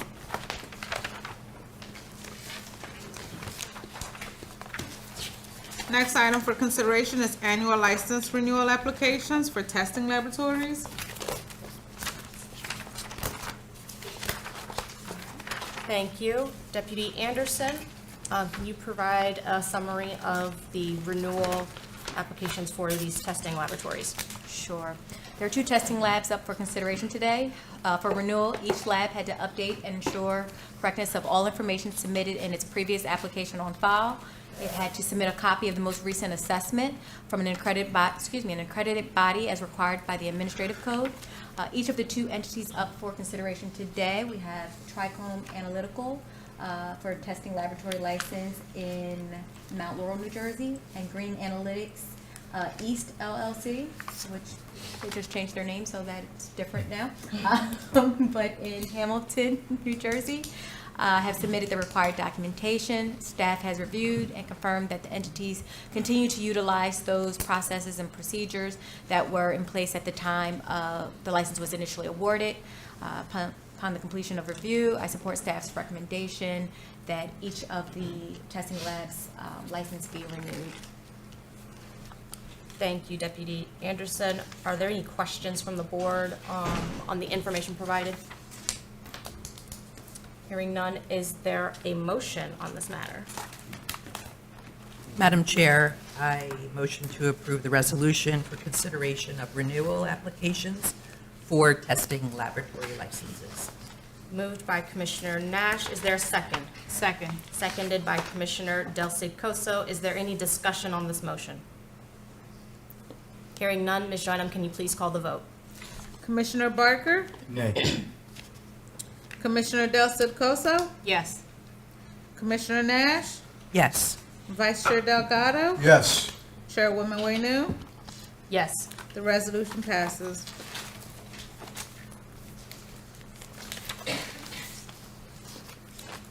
Next item for consideration is vacating awards for non-payment of license fees. Thank you. This matter pertains to the license awards for Harmony Foundation of New Jersey, Inc.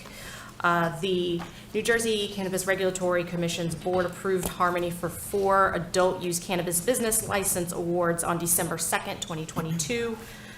Those awards were as follows: 2 Class 1 cannabis cultivator licenses for operations at Secaucus and Lafayette facilities, 1 Class 2 cannabis manufacturer license for operations at the entity's Lafayette facility, and 1 Class 5 cannabis retailer license for operations at the entity's Secaucus facility. Under New Jersey Administrative Code, Title 17, Chapter 30, Section 7.7, expanded ATC certifications for these 4 licenses totaled $800,000. Fee payment was due at the time of the award. By February of 2023, no payment had been submitted, so Executive Director Brown sent a final notice letter to Harmony on February 10th, 2023. In that letter, he stated, quote, "If the expanded ATC certification fee payment in the amount of $800,000 is not received by the NJCRC by April 11th, 2023, the above licenses will not be issued and your entity will be required to submit a new request for expansion, which will require NJCRC board approval," end quote. After that time, a $100,000 payment was submitted on February 21st, 2023 for the Class 5 cannabis retailer license, and that license was issued to Harmony by staff on February 24th. Since February 22nd and as of today, no additional payments have been submitted to pay the outstanding $700,000 balance due. So because payments for the 2 Class 1 licenses and the Class 2 license have not been made in the now 181 days since the board approved these awards, it is recommended that the board vacate its December 2nd, 2022 decision to award Harmony these 3 licenses for failure to pay the requisite fees applicable under New Jersey Administrative Code 17:30-7.17. Notably, under this recommendation, Harmony would still be considered an expanded ATC with respect to its retail operations in Secaucus, because the retailer license has been paid for and was issued to Harmony. So that portion of the December 2nd, 2022 board action would remain untouched, and Harmony could continue to sell adult use cannabis products from other businesses, but Harmony cannot grow or manufacture any adult use cannabis. Now, if Harmony Foundation wishes to pursue the Class 1 or Class 2 licenses, it would be required to start anew and submit new expanded ATC certification materials for commission review and approval. Those new submissions could be accepted at any time Harmony is ready to submit and pay for the licenses. Are there any questions from the board on this matter? Hearing none, do I hear a motion on this matter? I will move. Madam Chair, I move to approve the resolution vacating prior awards for expanded ATC Harmony Foundation of New Jersey. Moved by Commissioner Nash. Is there a second? Second. Seconded by Commissioner Del Cid Cosa. Is there any discussion on this motion? A brief discussion, Madam Chair, just for point of clarity. Commissioner Barker, yes. You stated, and please correct me if I'm wrong, that the executive director in his letter said that the expanded ATC needed to pay $800,000 or else the licenses will be rescinded, or the awards will be rescinded. I'm trying to understand why we separated it, and if they did not pay the 800, they only paid 100, why were they even awarded in the first place? The retail, because I'm trying to understand the fairness in this, just a point of clarity, so. Certainly. The award that the board approved back in December of last year was for 4 different licenses, one being a Class 5 cannabis retailer license. That license was paid for by the entity, but the other licenses were not paid for. So the other awards have been hanging out there, and the entity hasn't paid $700,000 that is owed to the commission. So a license that has been issued because it has been paid for, and that is not subject to this recommendation for rescission. So because, okay, I just don't know if that payment aligned with what the executive director put in his memo to the expanded ATC. Sorry, is there a question? No, that was a statement. Oh, okay, sorry. Is there any additional discussion or question? Hearing no further discussion on this matter, Ms. Joanna, can you please call the vote? Commissioner Barker, Aye. Commissioner Del Cid Cosa, Yes. Commissioner Nash, Yes. Vice Chair Delgado, Yes. Chairwoman Wenu. Yes. The resolution passes. Next, we have the open public comment period. Thank you. As always, I want to remind members of the public that you can submit public comments to the board during or after this meeting in writing via our website, nj.gov/cannabis/meetings. The deadline for submitting written comments for today is tomorrow, 5 o'clock tomorrow, Friday, June 2nd. Written comments will be shared with the commission members and will be made public. The speakers during this afternoon's public comment period will be limited to 3 minutes. Please be mindful of this time restraint and be concise during your comments. And please note that the public comment period is meant to give members of the public an opportunity to address the commission about matters that the commission should be aware of. Please do not use this as a space for pure marketing or advertising of private businesses. So please keep your remarks focused on matters that pertain to the commission's work or items that the commission should be aware of. Ms. Joanna will call out the registered speakers when it is your turn to speak. Please come down, because the price is right, and you will have 3 minutes to share your remarks. The clock over here will turn into a 3-minute timer, and it will make a buzz or a ding sound. It will make a sound whenever those 3 minutes are up. But with that, I want to make sure that everybody's aware that 3 minutes can fly by. So if you don't get through everything that you have in your comments, that's all right. You can feel free to follow up in writing where there's an unlimited amount of space. With that, Ms. Joanna, can you please call on our first speakers? Thank you, Chairwoman. Andres Carmona.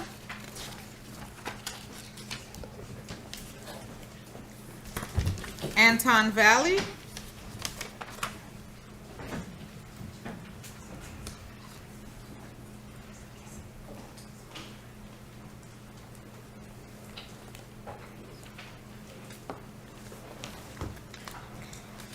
Aslan Zadi.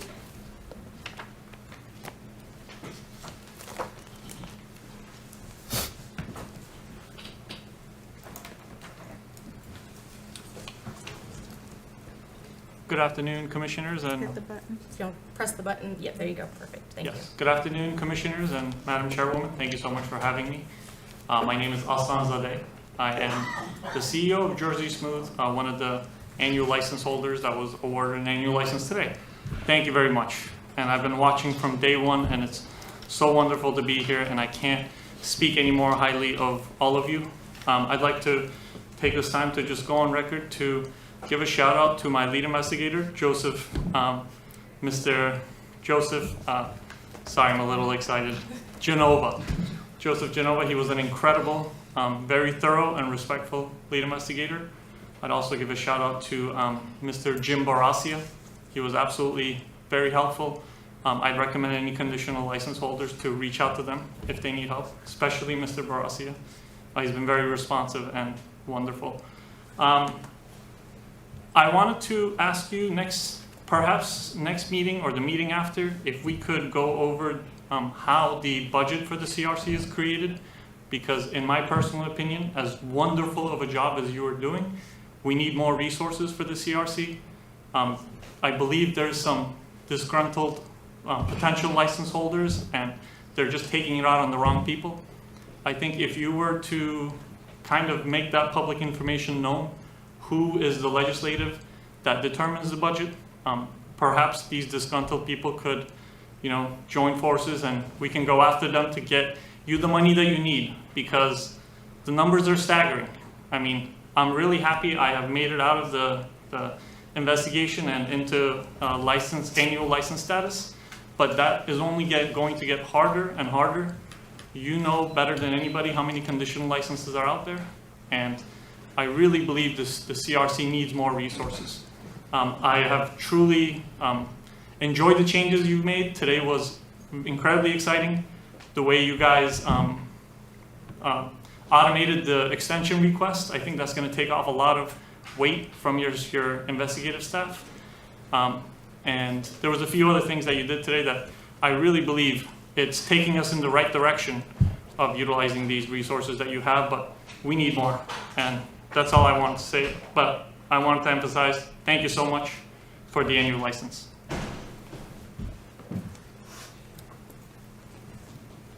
Damon Pennington and Dr. Spencer Carl Sincere.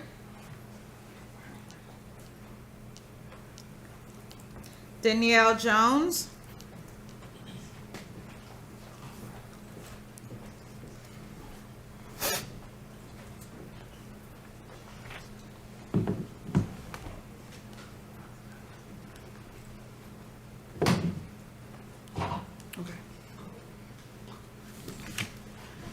Good afternoon, Madam Chair and Commissioners. My name is Danielle Jones, and I am a councilwoman for the Borough of Eatontown, located in Monmouth County, New Jersey.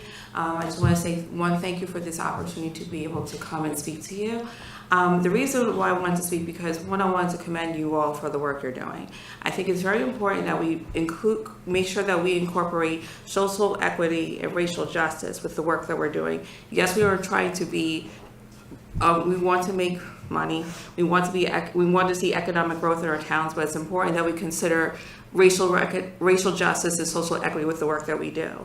So I do want to commend you for the work that you're doing. I know it's not easy, especially being an elected official, trying to convince people what we're doing is good, because we know that public trust in government is kind of at a low right now. So I just want to commend you all for the work that you're doing. What my concerns are is, and I understand, especially with the review process that you guys have, we have a lot of applications, not only in my municipality, that are waiting to be reviewed. So I just wanted to make that comment on the record. I do not want to expedite those processes because I want to be respectful of your processes and what your categories are, what you're looking for, but I want to make that public, because there are opportunities, especially for cultivation and manufacturing, and they're waiting for approval. And I've heard from them, and I've told them, just keep following up with the CRC, make sure you're doing your due diligence with your investigations and everything else, but I just want to make that a record. But I think it's also very important, because one of the things that I did start working on, I had to put aside because unfortunately I had COVID last year.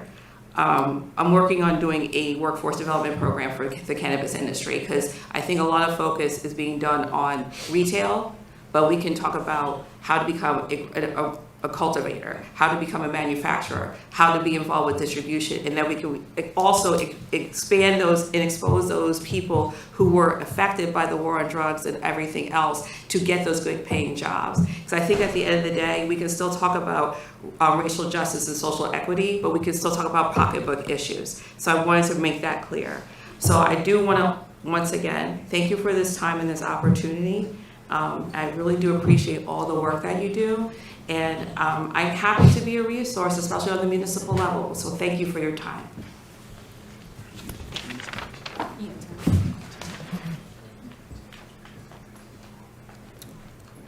David Fetter. David Nicholas.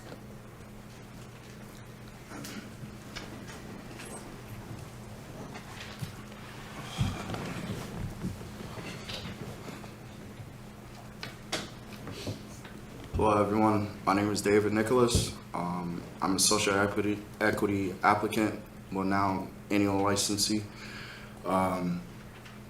First, I wanted to start off by thanking everyone from the CRC for granting Prolific Grow House their annual conversion. I myself, I'm 24, 2 years out of college, just graduated from Rowan. I'm actually going back for my MBA in cannabis. I just wanted to touch on a few things. First was a question about my manufacturing application. I submitted it at the same time as my annual conversion for cultivation. It seemed today that it wasn't on the agenda, so I had a question about that. I reached out to my CRC investigator about this matter. He said that he didn't have any control of when our applications would go in front of the board. So I just want to point that matter out. Manufacturing is important for my company to excel as a social equity company also. Lastly, as a social equity applicant, funding has been one of the hardest things for us. I have tried putting in grant applications left and right with NJEDA and the different entities that New Jersey has that have grants available. And as far as the EDA goes, my last application that I submitted, when I clicked my submit button, it went to a blank screen because of technical difficulties that was going along at the EDA on their end. I reached out to the CRC, the EDA. I haven't gotten any comments back about this. Funding, once again, is important for us as social equity applicants. I just wanted to voice that out there. And then lastly, the things that I'm doing along with my company on the educational side, I want to be the face of social equity for New Jersey. You know, creating different programs through Rowan University. Right now I'm doing a fellowship program. I'm currently submitting my application this week for that. I want to be able to have the kids from the schools be able to have mentorship, work-related opportunities, and, you know, be involved within the cannabis space, even if they're not owning the business, but be involved in the business and put their degrees to use. And that's all I had to say. Thank you for everyone for listening to me and taking the time out today. That's all.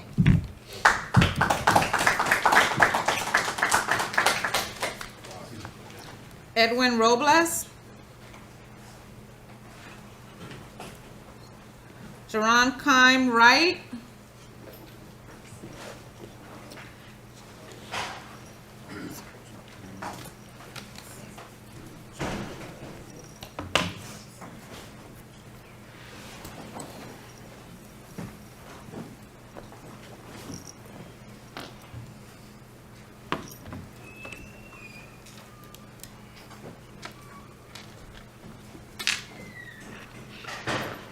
Good afternoon, everyone.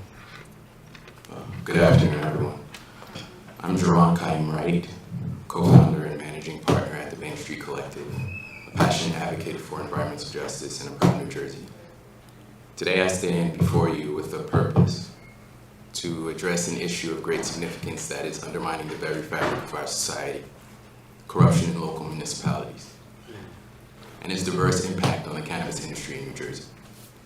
The establishment of the New Jersey Cannabis Regulatory Commission represents a milestone in our pursuit of social justice and equity. The Commission's mission, as outlined on their official website, is to promote and ensure public health, safety, social justice, and equity in the regulation of cannabis. However, our quest for these values is being challenged by practices that undermine their very essence. It is no secret that there are municipalities within our great state that have succumbed to the darker side of this lucrative industry. Recent investigations, such as those reported by NJ.com, have shed light on corruption, bribery, and manipulation of the licensing process. To name a few, this corruption is not just a blatant violation of trust, it's a direct contradiction to the Commission's core principles. What we are experiencing today is a tragic paradox. On one hand, we have a regulatory body aiming to facilitate the cannabis industry's growth in a way that promotes social justice and equity. On the other hand, we're facing reality that these noble intentions are being stifled by the very people entrusted to uphold them. For too long, our industry has been marred by these malpractices, and the consequences are glaringly evident. Marginalized communities, the ones who are supposed to benefit the most from this new industry, are being pushed to the sidelines. The lack of transparency and integrity within these municipalities has created a stifling environment for cannabis businesses, hindering their growth and perpetuating inequality. It is disheartening to witness the veiled backroom dealings and hidden agendas that prevent aspiring entrepreneurs, particularly from marginalized communities, from securing real estate and converting conditional licenses. This is not equity. This is not justice. The key to solving this problem lies within each one of us. We must foster a culture of transparency and accountability in our interactions. We must demand stricter enforcement of regulatory standards coupled with severe penalties for violations. We must stand together as a community to root out the corruption that is jeopardizing our industry and stifling our growth. Let us remember that the purpose of legalizing cannabis was not solely economic gain, but rather it was envisioned as a path to rectify past injustices and create opportunities for those who have been disproportionately affected by the war on drugs. Today, let us pledge to ensure that this vision is not lost amidst greed and corruption. It is our shared responsibility to ensure that the industry is shaped in a manner that truly serves its original intent, to ensure public health, safety, social justice, and equity. Thank you.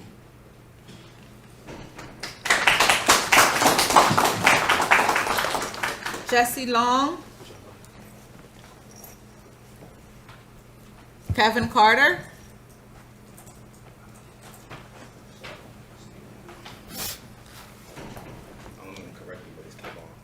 Thank you.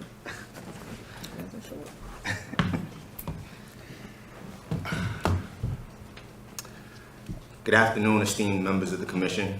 We are truly honored to be given the chance to speak for a few minutes here today. My name is Kevin Carter, co-founder of Plant-Based LLC. My business partner, Prince Abador, and I put together what we believe is an outstanding Black-owned company and team. As we receive consideration to service our town of Plainfield and the state of New Jersey as a Class 5 retail licensee, we want to exude our mission of education, community, and excellent service through the industry.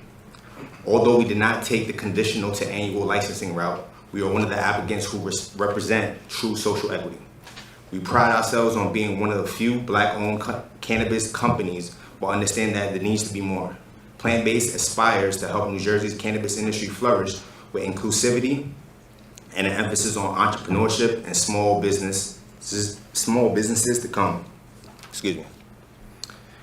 With that being said, as a company, we look to be an ally to the CRC in the state and continuously shape legislation and policy.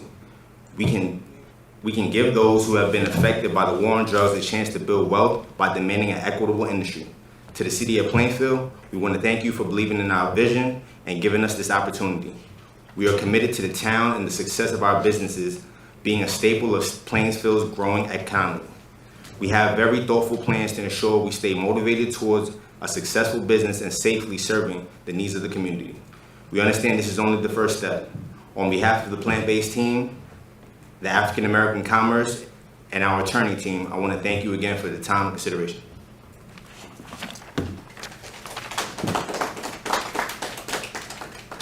Monica Werkheiser. Nicholas Demento.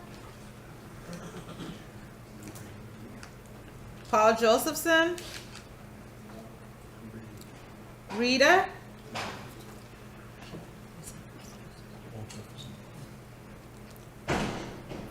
Ratish Shaw.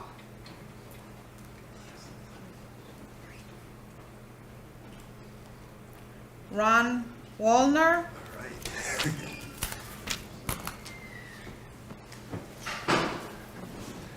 Good afternoon, everyone. How are you today? My name is Ron Wallner, obviously. I'm a landlord in Eatontown, New Jersey, and I also run the business committee for the town. Daniel Jones is one of the councilwomen in town, so I'm familiar with her. But watching, this is the first time I've been to one of these meetings, and I'm very impressed with what I see. And I do see the issues, right? So social equity is a big problem. And about a year ago, I had a social equity candidate come up to me and said, you know, we want to open a cultivation business in your building. And it wasn't really the first thought in my mind to let someone come in and run this, but I've become very good friends with these people, and I'm in a mission now to get them into my building. And what I see is all the challenges that these social equity people are running into. First, it's almost impossible to find the building. My building is the Golden Goose. It's zoned for four categories of cannabis, high warehouse ceiling, perfect location, and these guys are the perfect candidate. Social equity.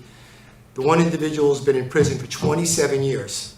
Here he is, his opportunity to make something of his life with this facility. And I said, look, I'm going to do everything in my ability to get this over the line. Here we are, 8 months into this. Still nothing. He's burning cash.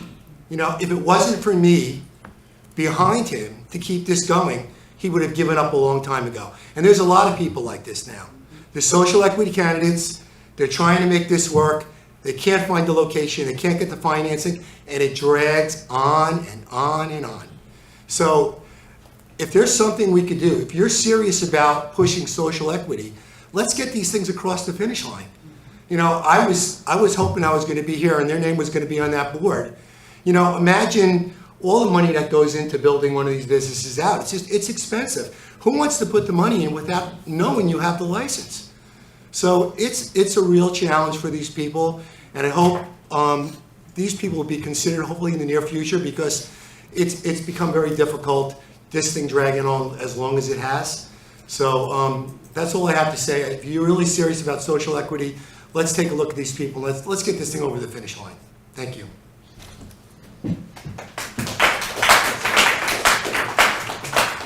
Hugh McGee.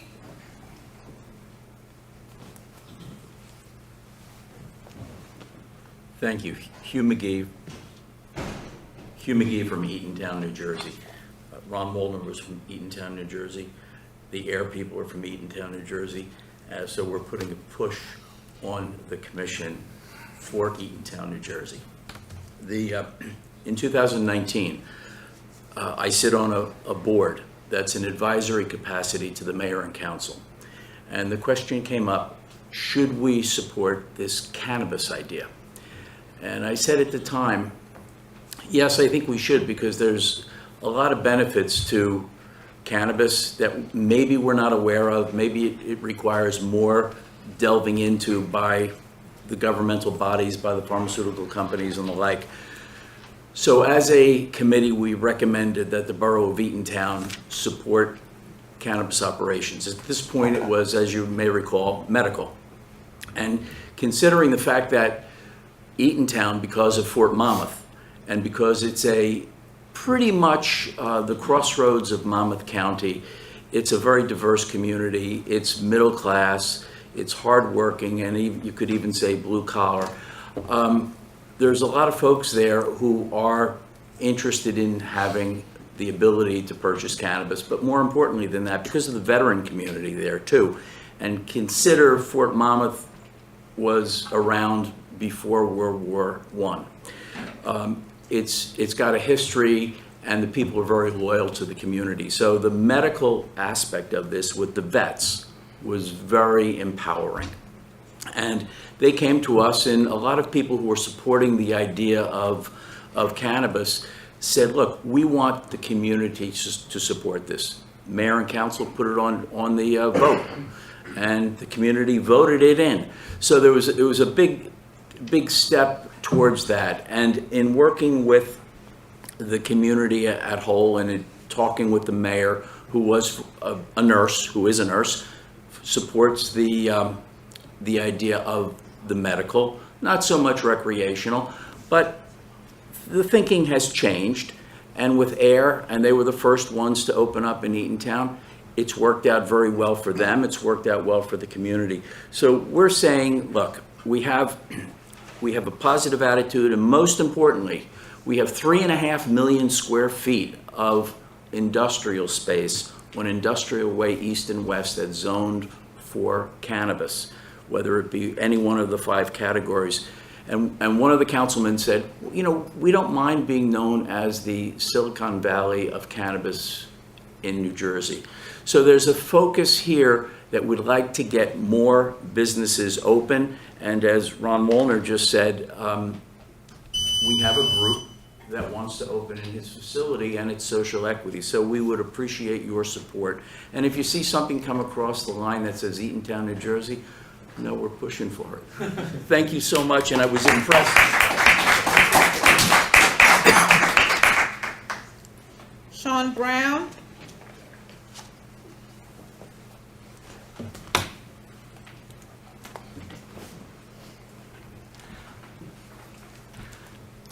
Good afternoon, Madam Chair, Commissioners, staff, guests, YouTube. I really am in many ways piggybacking on what the previous speakers said. And so I have a combination of recommendations, questions, and suggestions, and I'll wait in the future in some format to get an answer. So, just for background, I worked in municipal government for a period of time, and I was able to get 14 letters of support pushed through in that role, and now I'm a business owner, but I'm speaking more so as an activist in this world than anything. So first is there a way the CRC can support continued education to municipal governments, including zoning boards, planning boards, and council? I think previous speakers did a good job of articulating the specific reasons why, but there still seems to be misinformation. Some municipalities in New Jersey have municipal elections every year, so some of the people who sit in those seats today are not the same that may have approved applications in the past. Obviously, there's still some stereotypes and weird questions that I hear myself that applicants get asked. I believe that some municipalities are going too far and too deep into what they're asking. And it's in part because one of the things that I realize is that sometimes with the information that the administration collects and supports in order to push forward its recommendation to the council members, there's a mismatch in what's the information that's shared. So I saw in my hometown where council members weren't aware that there was a required security plan. They weren't aware that there was a required smell mitigation plan, that there's an inspection, that there's severe quality control, that I've heard multiple anecdotal stories of the question of proof of funds being at a level that I would cross over to being extreme. Also echoing what I heard earlier, there's some landlords who are saying that the only way they'll agree to the place being there is with CRC approval first. But as we all know in this room, that's unfortunately just not how this business works. Landlords and municipalities are also assuming that every single applicant are become multimillionaires in their first year, and that too is just not true. So with that said, just a few more things. If you could share, I also a suggestion, if you could share a list of the most common cure requests or issues that come from cures, so that we in the public and the applicants can be aware of the most common issues to have a solution ready for it. I also want to bring your attention that as far as I know, someone correct me in this room if you have additional information, that currently there's only one bank in the state of New Jersey that's allowing a company to open up a bank account. I think we should be nervous by that and note that a lot of that is because of a fear that banks have of a mismanagement of funds. And just, I know my time's up, but just one last thing, because I heard a lot of people reference this. The New Jersey Business Action Council, as I heard Ms.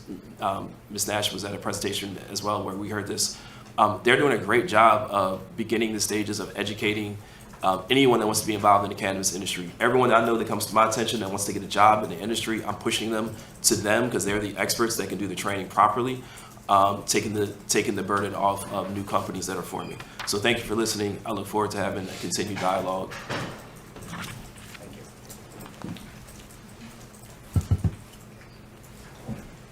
Sergio Barraza Engstrom.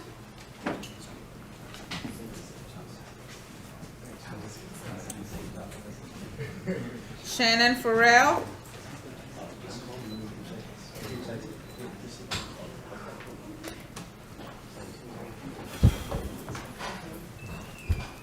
Hi, how are you?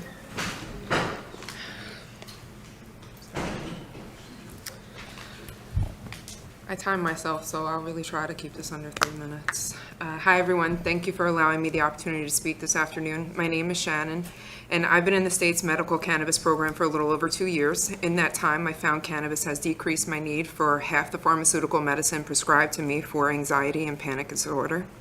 That is something that I'm very proud of, and my story is not isolated, so you all should be proud of the work that you're doing for people like myself. The confidence to sit here before you today did not always exist. This plant has truly changed my life and given me a voice and the strength to start recently my own ancillary cannabis brand with the purpose for destigmatizing and decriminalizing. But I'm here today because I'm also a parent to a 9 and 2-year-old, both girls. And like most parents, our children end up coming in tow with us on errands, whether we like it or not. However, at the end of last year, I had learned the hard way that our medical dispensaries do not facilitate the ability for parents to pick up their medicine in person. I would like to encourage you all to set a standard amongst the state's dispensaries operating under medical, along with locations that are in conjunction adult use, a system in place for parents to pick up their medicine in person without bias, shame, or intimidation attached to running a simple errand. Bias, shame, and intimidation are just a few words I could use to describe my experience at one of our state's largest MSOs last fall. It's taken that long to feel comfortable publicly sharing my experience again, and I'll save you the details because I only have 3 minutes, but on a day when I had absolutely run too low, I had no choice but to take my girls with me. In the short time I've used medicinally, I've built an age-appropriate knowledge and understanding for my children on mama's medicine, and the shame and stigma does not follow or will not live under my roof. But allowing that shame and stigma to follow parents and patients into a dispensary, well, that is the antithesis of what this should all be about.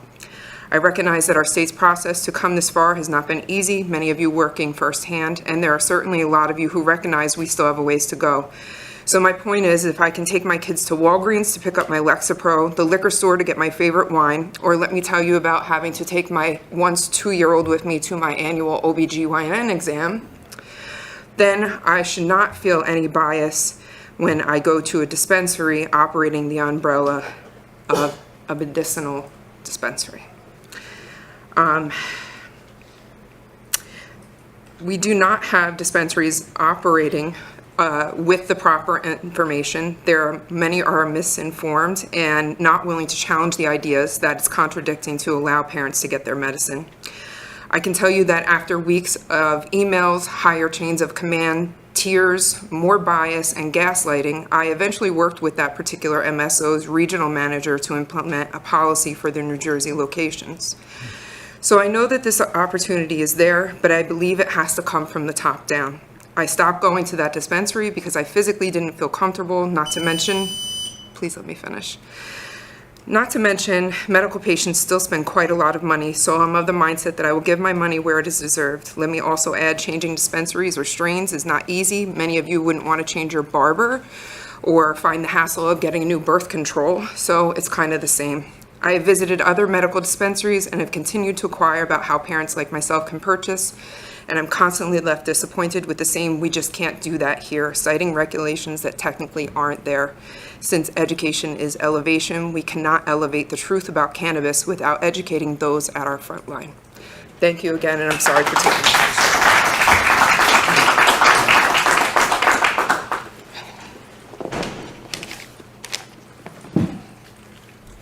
Steve Cassidy.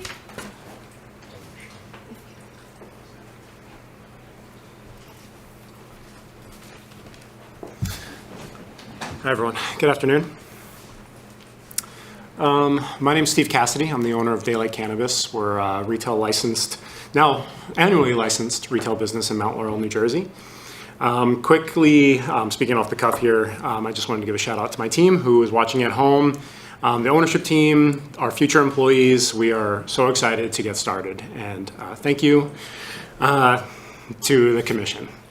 So I wanted to extend, first of all, my sincere thanks for approving our license today.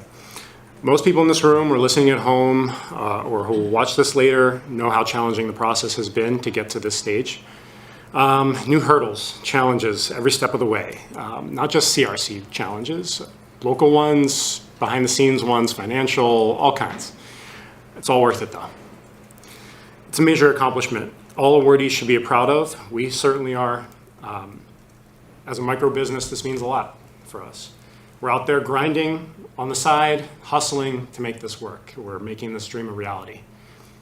And we're so close to the finish line. That's why I'm here to speak today. Very few businesses, to my knowledge, if any, have been awarded a license while having a fully built property. We have a fully built dispensary. I'm here to ask that you work with us to expedite the final steps, kind of the unknown for us. Our conditional license took close to a month from being awarded to being in hand. We were one of the first conditional retail licensees, and I understand that maybe the process took a little bit longer in the beginning. So I'm asking that you work with us on the next steps in our process. To invoice our business so we can pay for our license, to issue that license, to perform our site inspection, and allow us to do the things that we need to do to move closer to opening up our doors. We've got 10 awesome, amazingly talented people on standby, like I said, listening at home, many of them, ready to put in their notice at their current place of employment and come work for us. I can't wait to bring them on board. I would love to get their badges issued or processed, everything that we can do to move things along. So 2 weeks, 3 weeks from now, we can open up our doors and we're ready. I know that there's steps involved over the next few weeks. To get credentials for Metric, to send you over our wholesale agreements, all are ready and in place. We're ready to enter New Jersey cannabis market, but we cannot do it without your help in the next steps of the process. So I'll be here after the meeting if there's an opportunity to speak to anyone about our next steps, and I wanted to thank you again for issuing our license today. Thanks.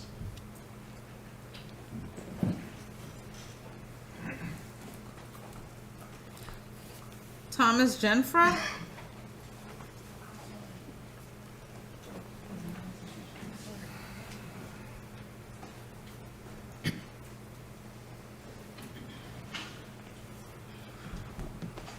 How you guys doing? My name is Thomas Schneffer. I'm currently trying to develop a cannabis delivery service in the Union County area.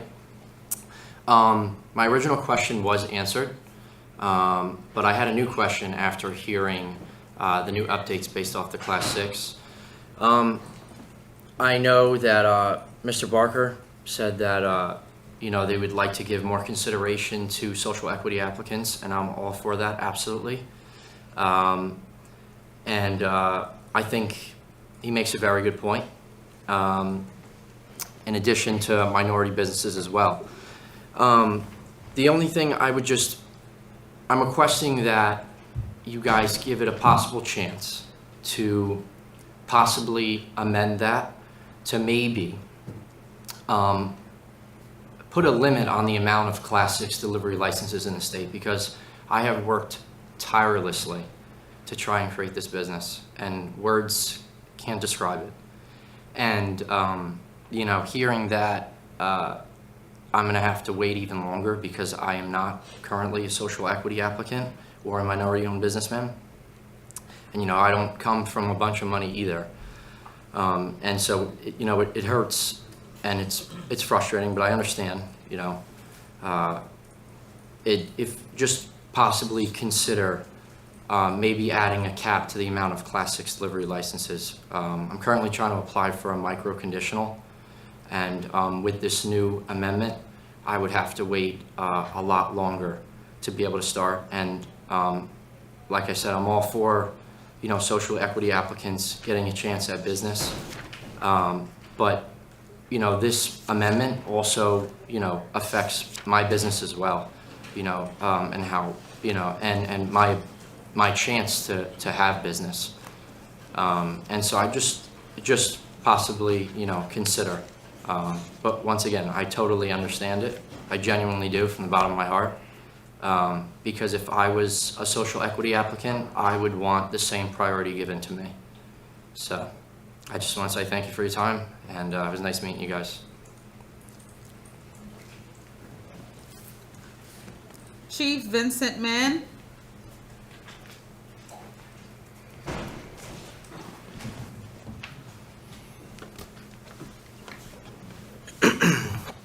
Kolomolsi, Ninja Sinzi Kikai Man, Nunjiai Lamawo Tekwa. How are you? My name is Chief Vincent Mann. I come from the Ramapo Lenape Nation, and specifically the Turtle Clan. That's what I do as part of my life. But I'm not here as Chief Vincent Mann. I'm here as a member of the Ramapo Lenape Nation, one of 3 state-recognized tribes who have been left out of this equation. There are over 20,000 Native Americans in this state. There's 3 nations within the state of New Jersey who have been left out. We hear black and brown. We don't hear red. I applaud you, Mr. Barker, because what you said today twice is the only time it's been said.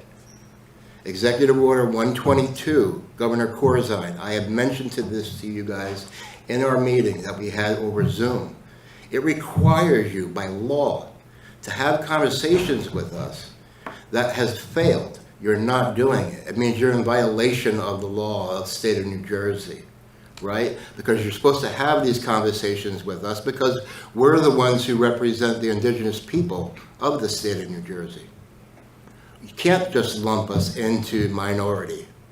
You can't just lump us into social equity. We have had the most social equity for the last 400 years in this land that our ancestors, my great-great-great-great-grandfather, Chief Manus, before this was even the Constitution of the United States existed, before the Continental Congress, before World War I, as we heard mentioned before, our people continue to suffer. The numbers that you showed before, Wesley, are not completely accurate. Where is the one that says 0? Where is the one that said 0? It's not there, right? It should be. If I have to actually take time to drive 2 hours down here and 2 hours back every single time there's a meeting, even after we either get our license or don't get it, I'm going to do it.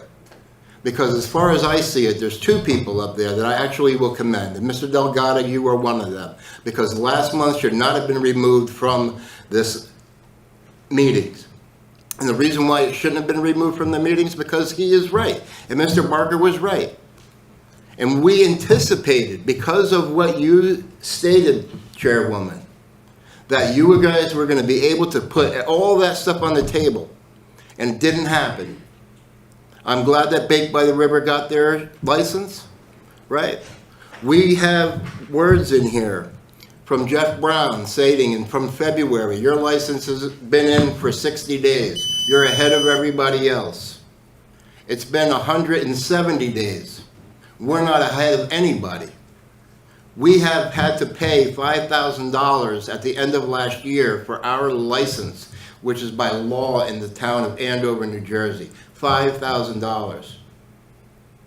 Where do we get this money from? Because for us, Michaeline and I, Muncie Three Sisters Farm, right? We support the turtle plant community who is living in a federal Superfund site.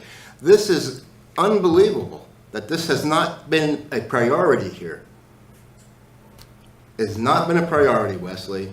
It has not been a priority, Mr. Jeff Brown, and it has not been a priority to that board.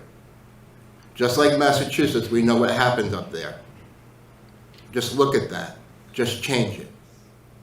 Don't be afraid to say no. Don't be afraid to say yes. There are people hurting in the state of New Jersey, not just our people. They need the help. They need the money. Reference to the $10 million, we applied, and guess what? Same exact thing. We are the most underserved people in the state of New Jersey. And for us not to even be included on that board right there, which represents several different races, is racist. It's racist, Wesley. If your job is inclusion and diversity, then you stand up and you do it, regardless if it means you lose your job. Because that's how important this is, not just to us, but to the state of New Jersey. Because when people look at this state, they're going to sit here and say, why is this not there? There's a great opportunity here for the state of New Jersey to do wonderful things, and I support all of them. I think that you guys do a good job, right? And if I have to sit here and separate myself from the red, the brown, the black, the purple, the pink, then I'll do it. Only to be a louder voice. I appreciate you giving me the extra time to speak my words, right? Because even as a child, I understood what racism was. Right? I'm black. I'm brown. I'm white. I'm Hispanic. I'm Native American. They told me I would never even be able to speak when I was a child. This was not something I would ever do. And I only do it because there are so many people, even the ones sitting behind us right now and out there, that don't have the ability to do it, that don't have the money or a car to even drive here to be in front of everybody. Those are the people that really needs to be thought about here. And I'm going to commend you over and over and over and over and over again, Mr. Barker. Don't stop. Thank you.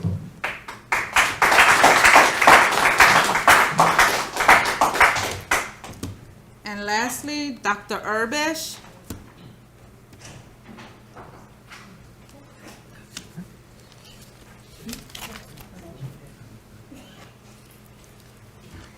And thank you, Chairwoman. This will conclude the registered speakers we have for today's public meeting.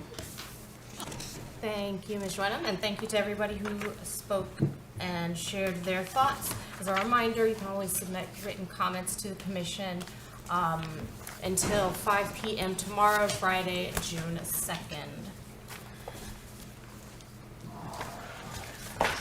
This concludes the business before us today. Is there any new business for the board to consider?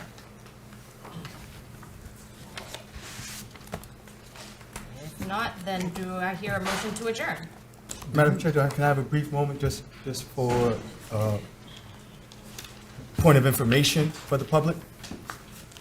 Is there a question? Do you have a question? No, Mr. Barker? more so a reminder for the public. Well, I can wait till we're not a at later time?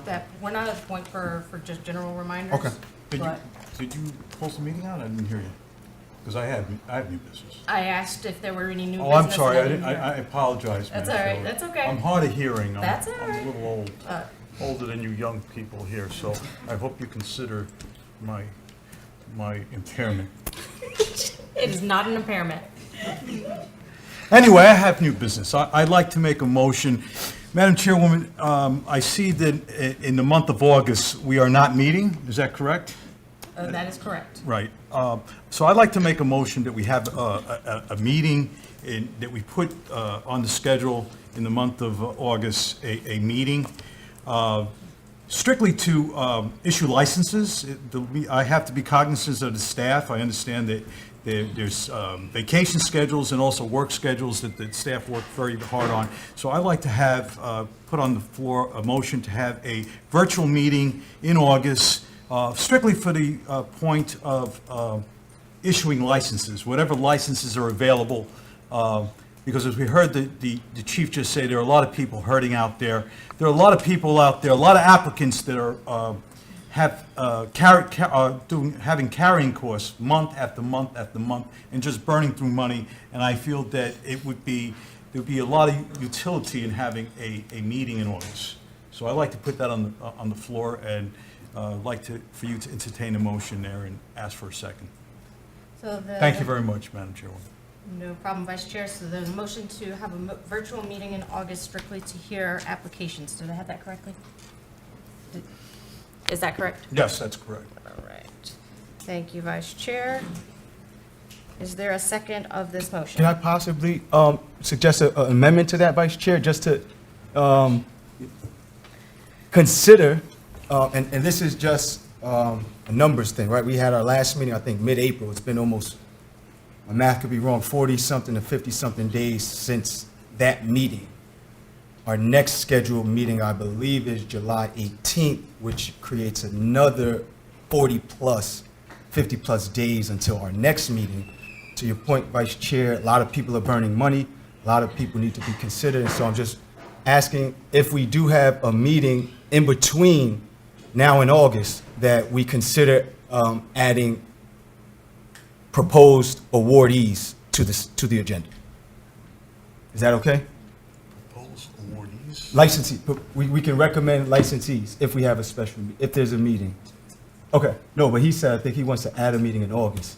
Right. I'm trying to make an amendment to consider adding a meeting before that, but between now and July 18th. I think that's a separate Is that- That sounds like an entirely separate item. Yeah, So that's- the motion is to have a virtual meeting in August strictly to hear applications.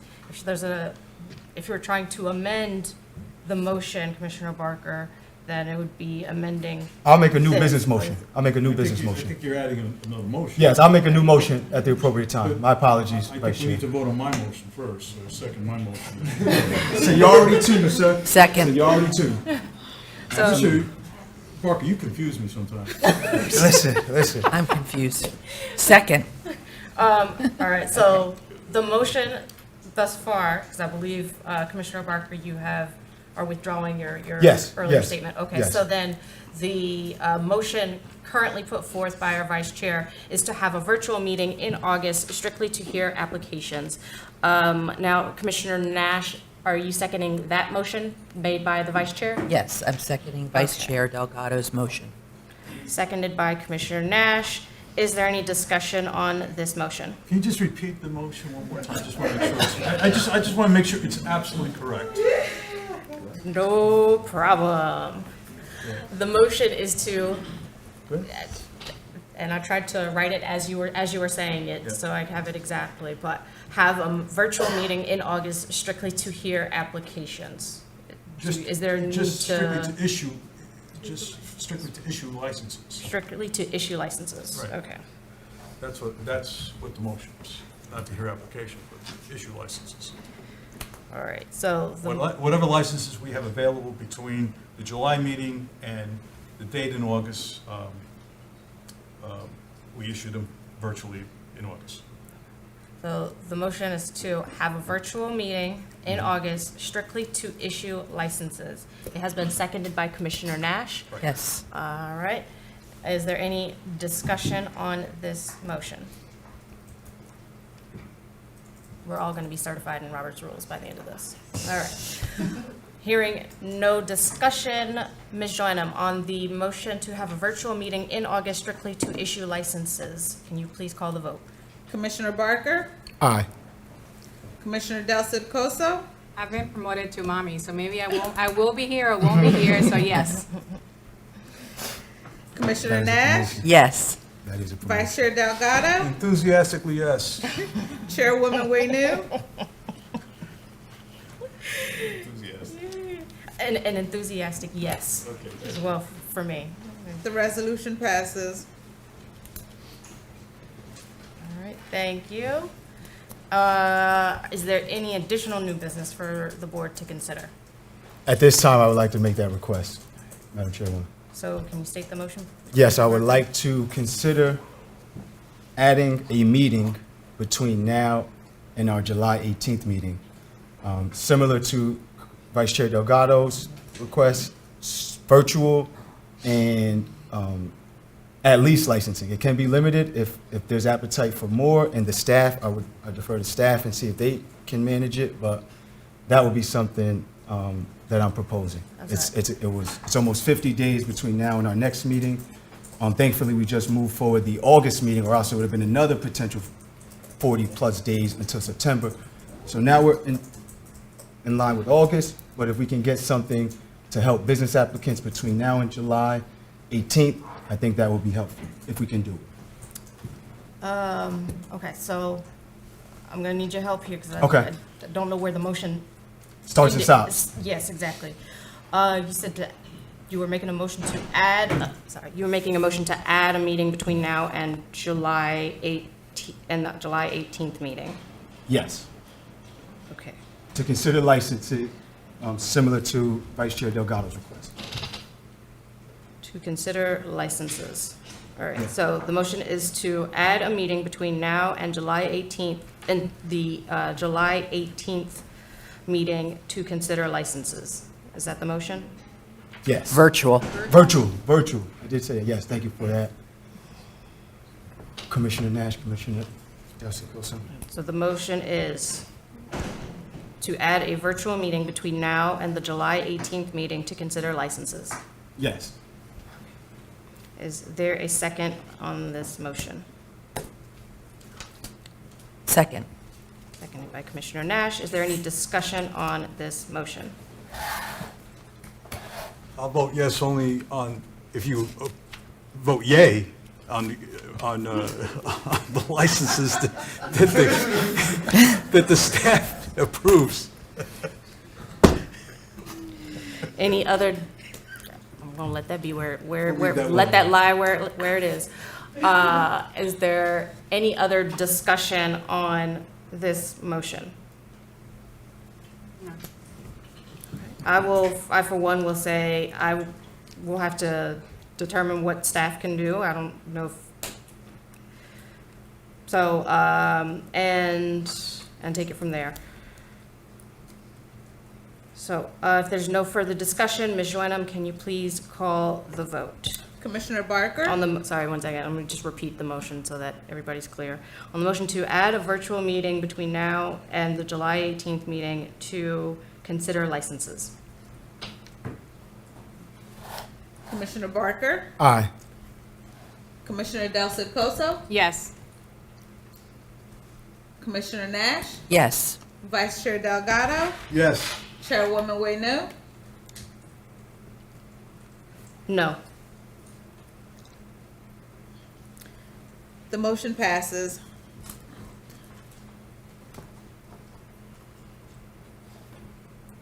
right. Any other business for the board to consider? All right. Everything all right? Yes. Yeah. Do I have a motion to adjourn? Madam Chair, are we done though with all, I thought there was that general period? I've asked for any new business for the board to consider. But this is not Along new with it. business though, that's what I mean. This is just a, when you get to the public comment, before we close, you usually say, is there any other matters for consideration? That's the new business. That's the new business? Yeah. I mean, this is not new business. I just want to share a general reminder. comment. Yes. You just want a general comment. That's all. That's all I want to do. Just share one last general comment for the public, and we're done on my end. So what I would suggest to you, Commissioner Barker, is since this doesn't fall under a business to conduct, that if there's any discussion on, if we get a motion to adjourn, if we ever get a motion to adjourn, and there's a discussion that you wish to share closing thoughts, that would be the time to do it. Perfect, perfect. Madam Chair, I move that we adjourn. Thank you. There's been a motion to adjourn. I second. Seconded by Vice Chair Delgado. Is there any discussion on this motion to adjourn? Brief discussion, Madam Chair. Please, it is almost 5 o'clock. Please be very brief. Very important. Just want to remind everyone in the room and watching virtually at home, please reach out to your state legislators and advocacy communities to check on the social equity investments to be made with the tax revenue. That is something in the legislature's control, and I believe the report is due to the CRC by July 1st. And so your input to the legislature matters to direct those dollars accordingly to the appropriate social equity investments. Thank you all. Have a great day. Thank you. Any other discussion on this motion to adjourn? Hearing none, all those in favor of adjourning say aye. Aye. All those opposed say nay. Are there any abstentions? Motion passes. Thank you all for joining today's meeting. Please visit our website to view more information about our upcoming meetings. The time is now 4:53 p.m. and we are adjourned. Have a good evening.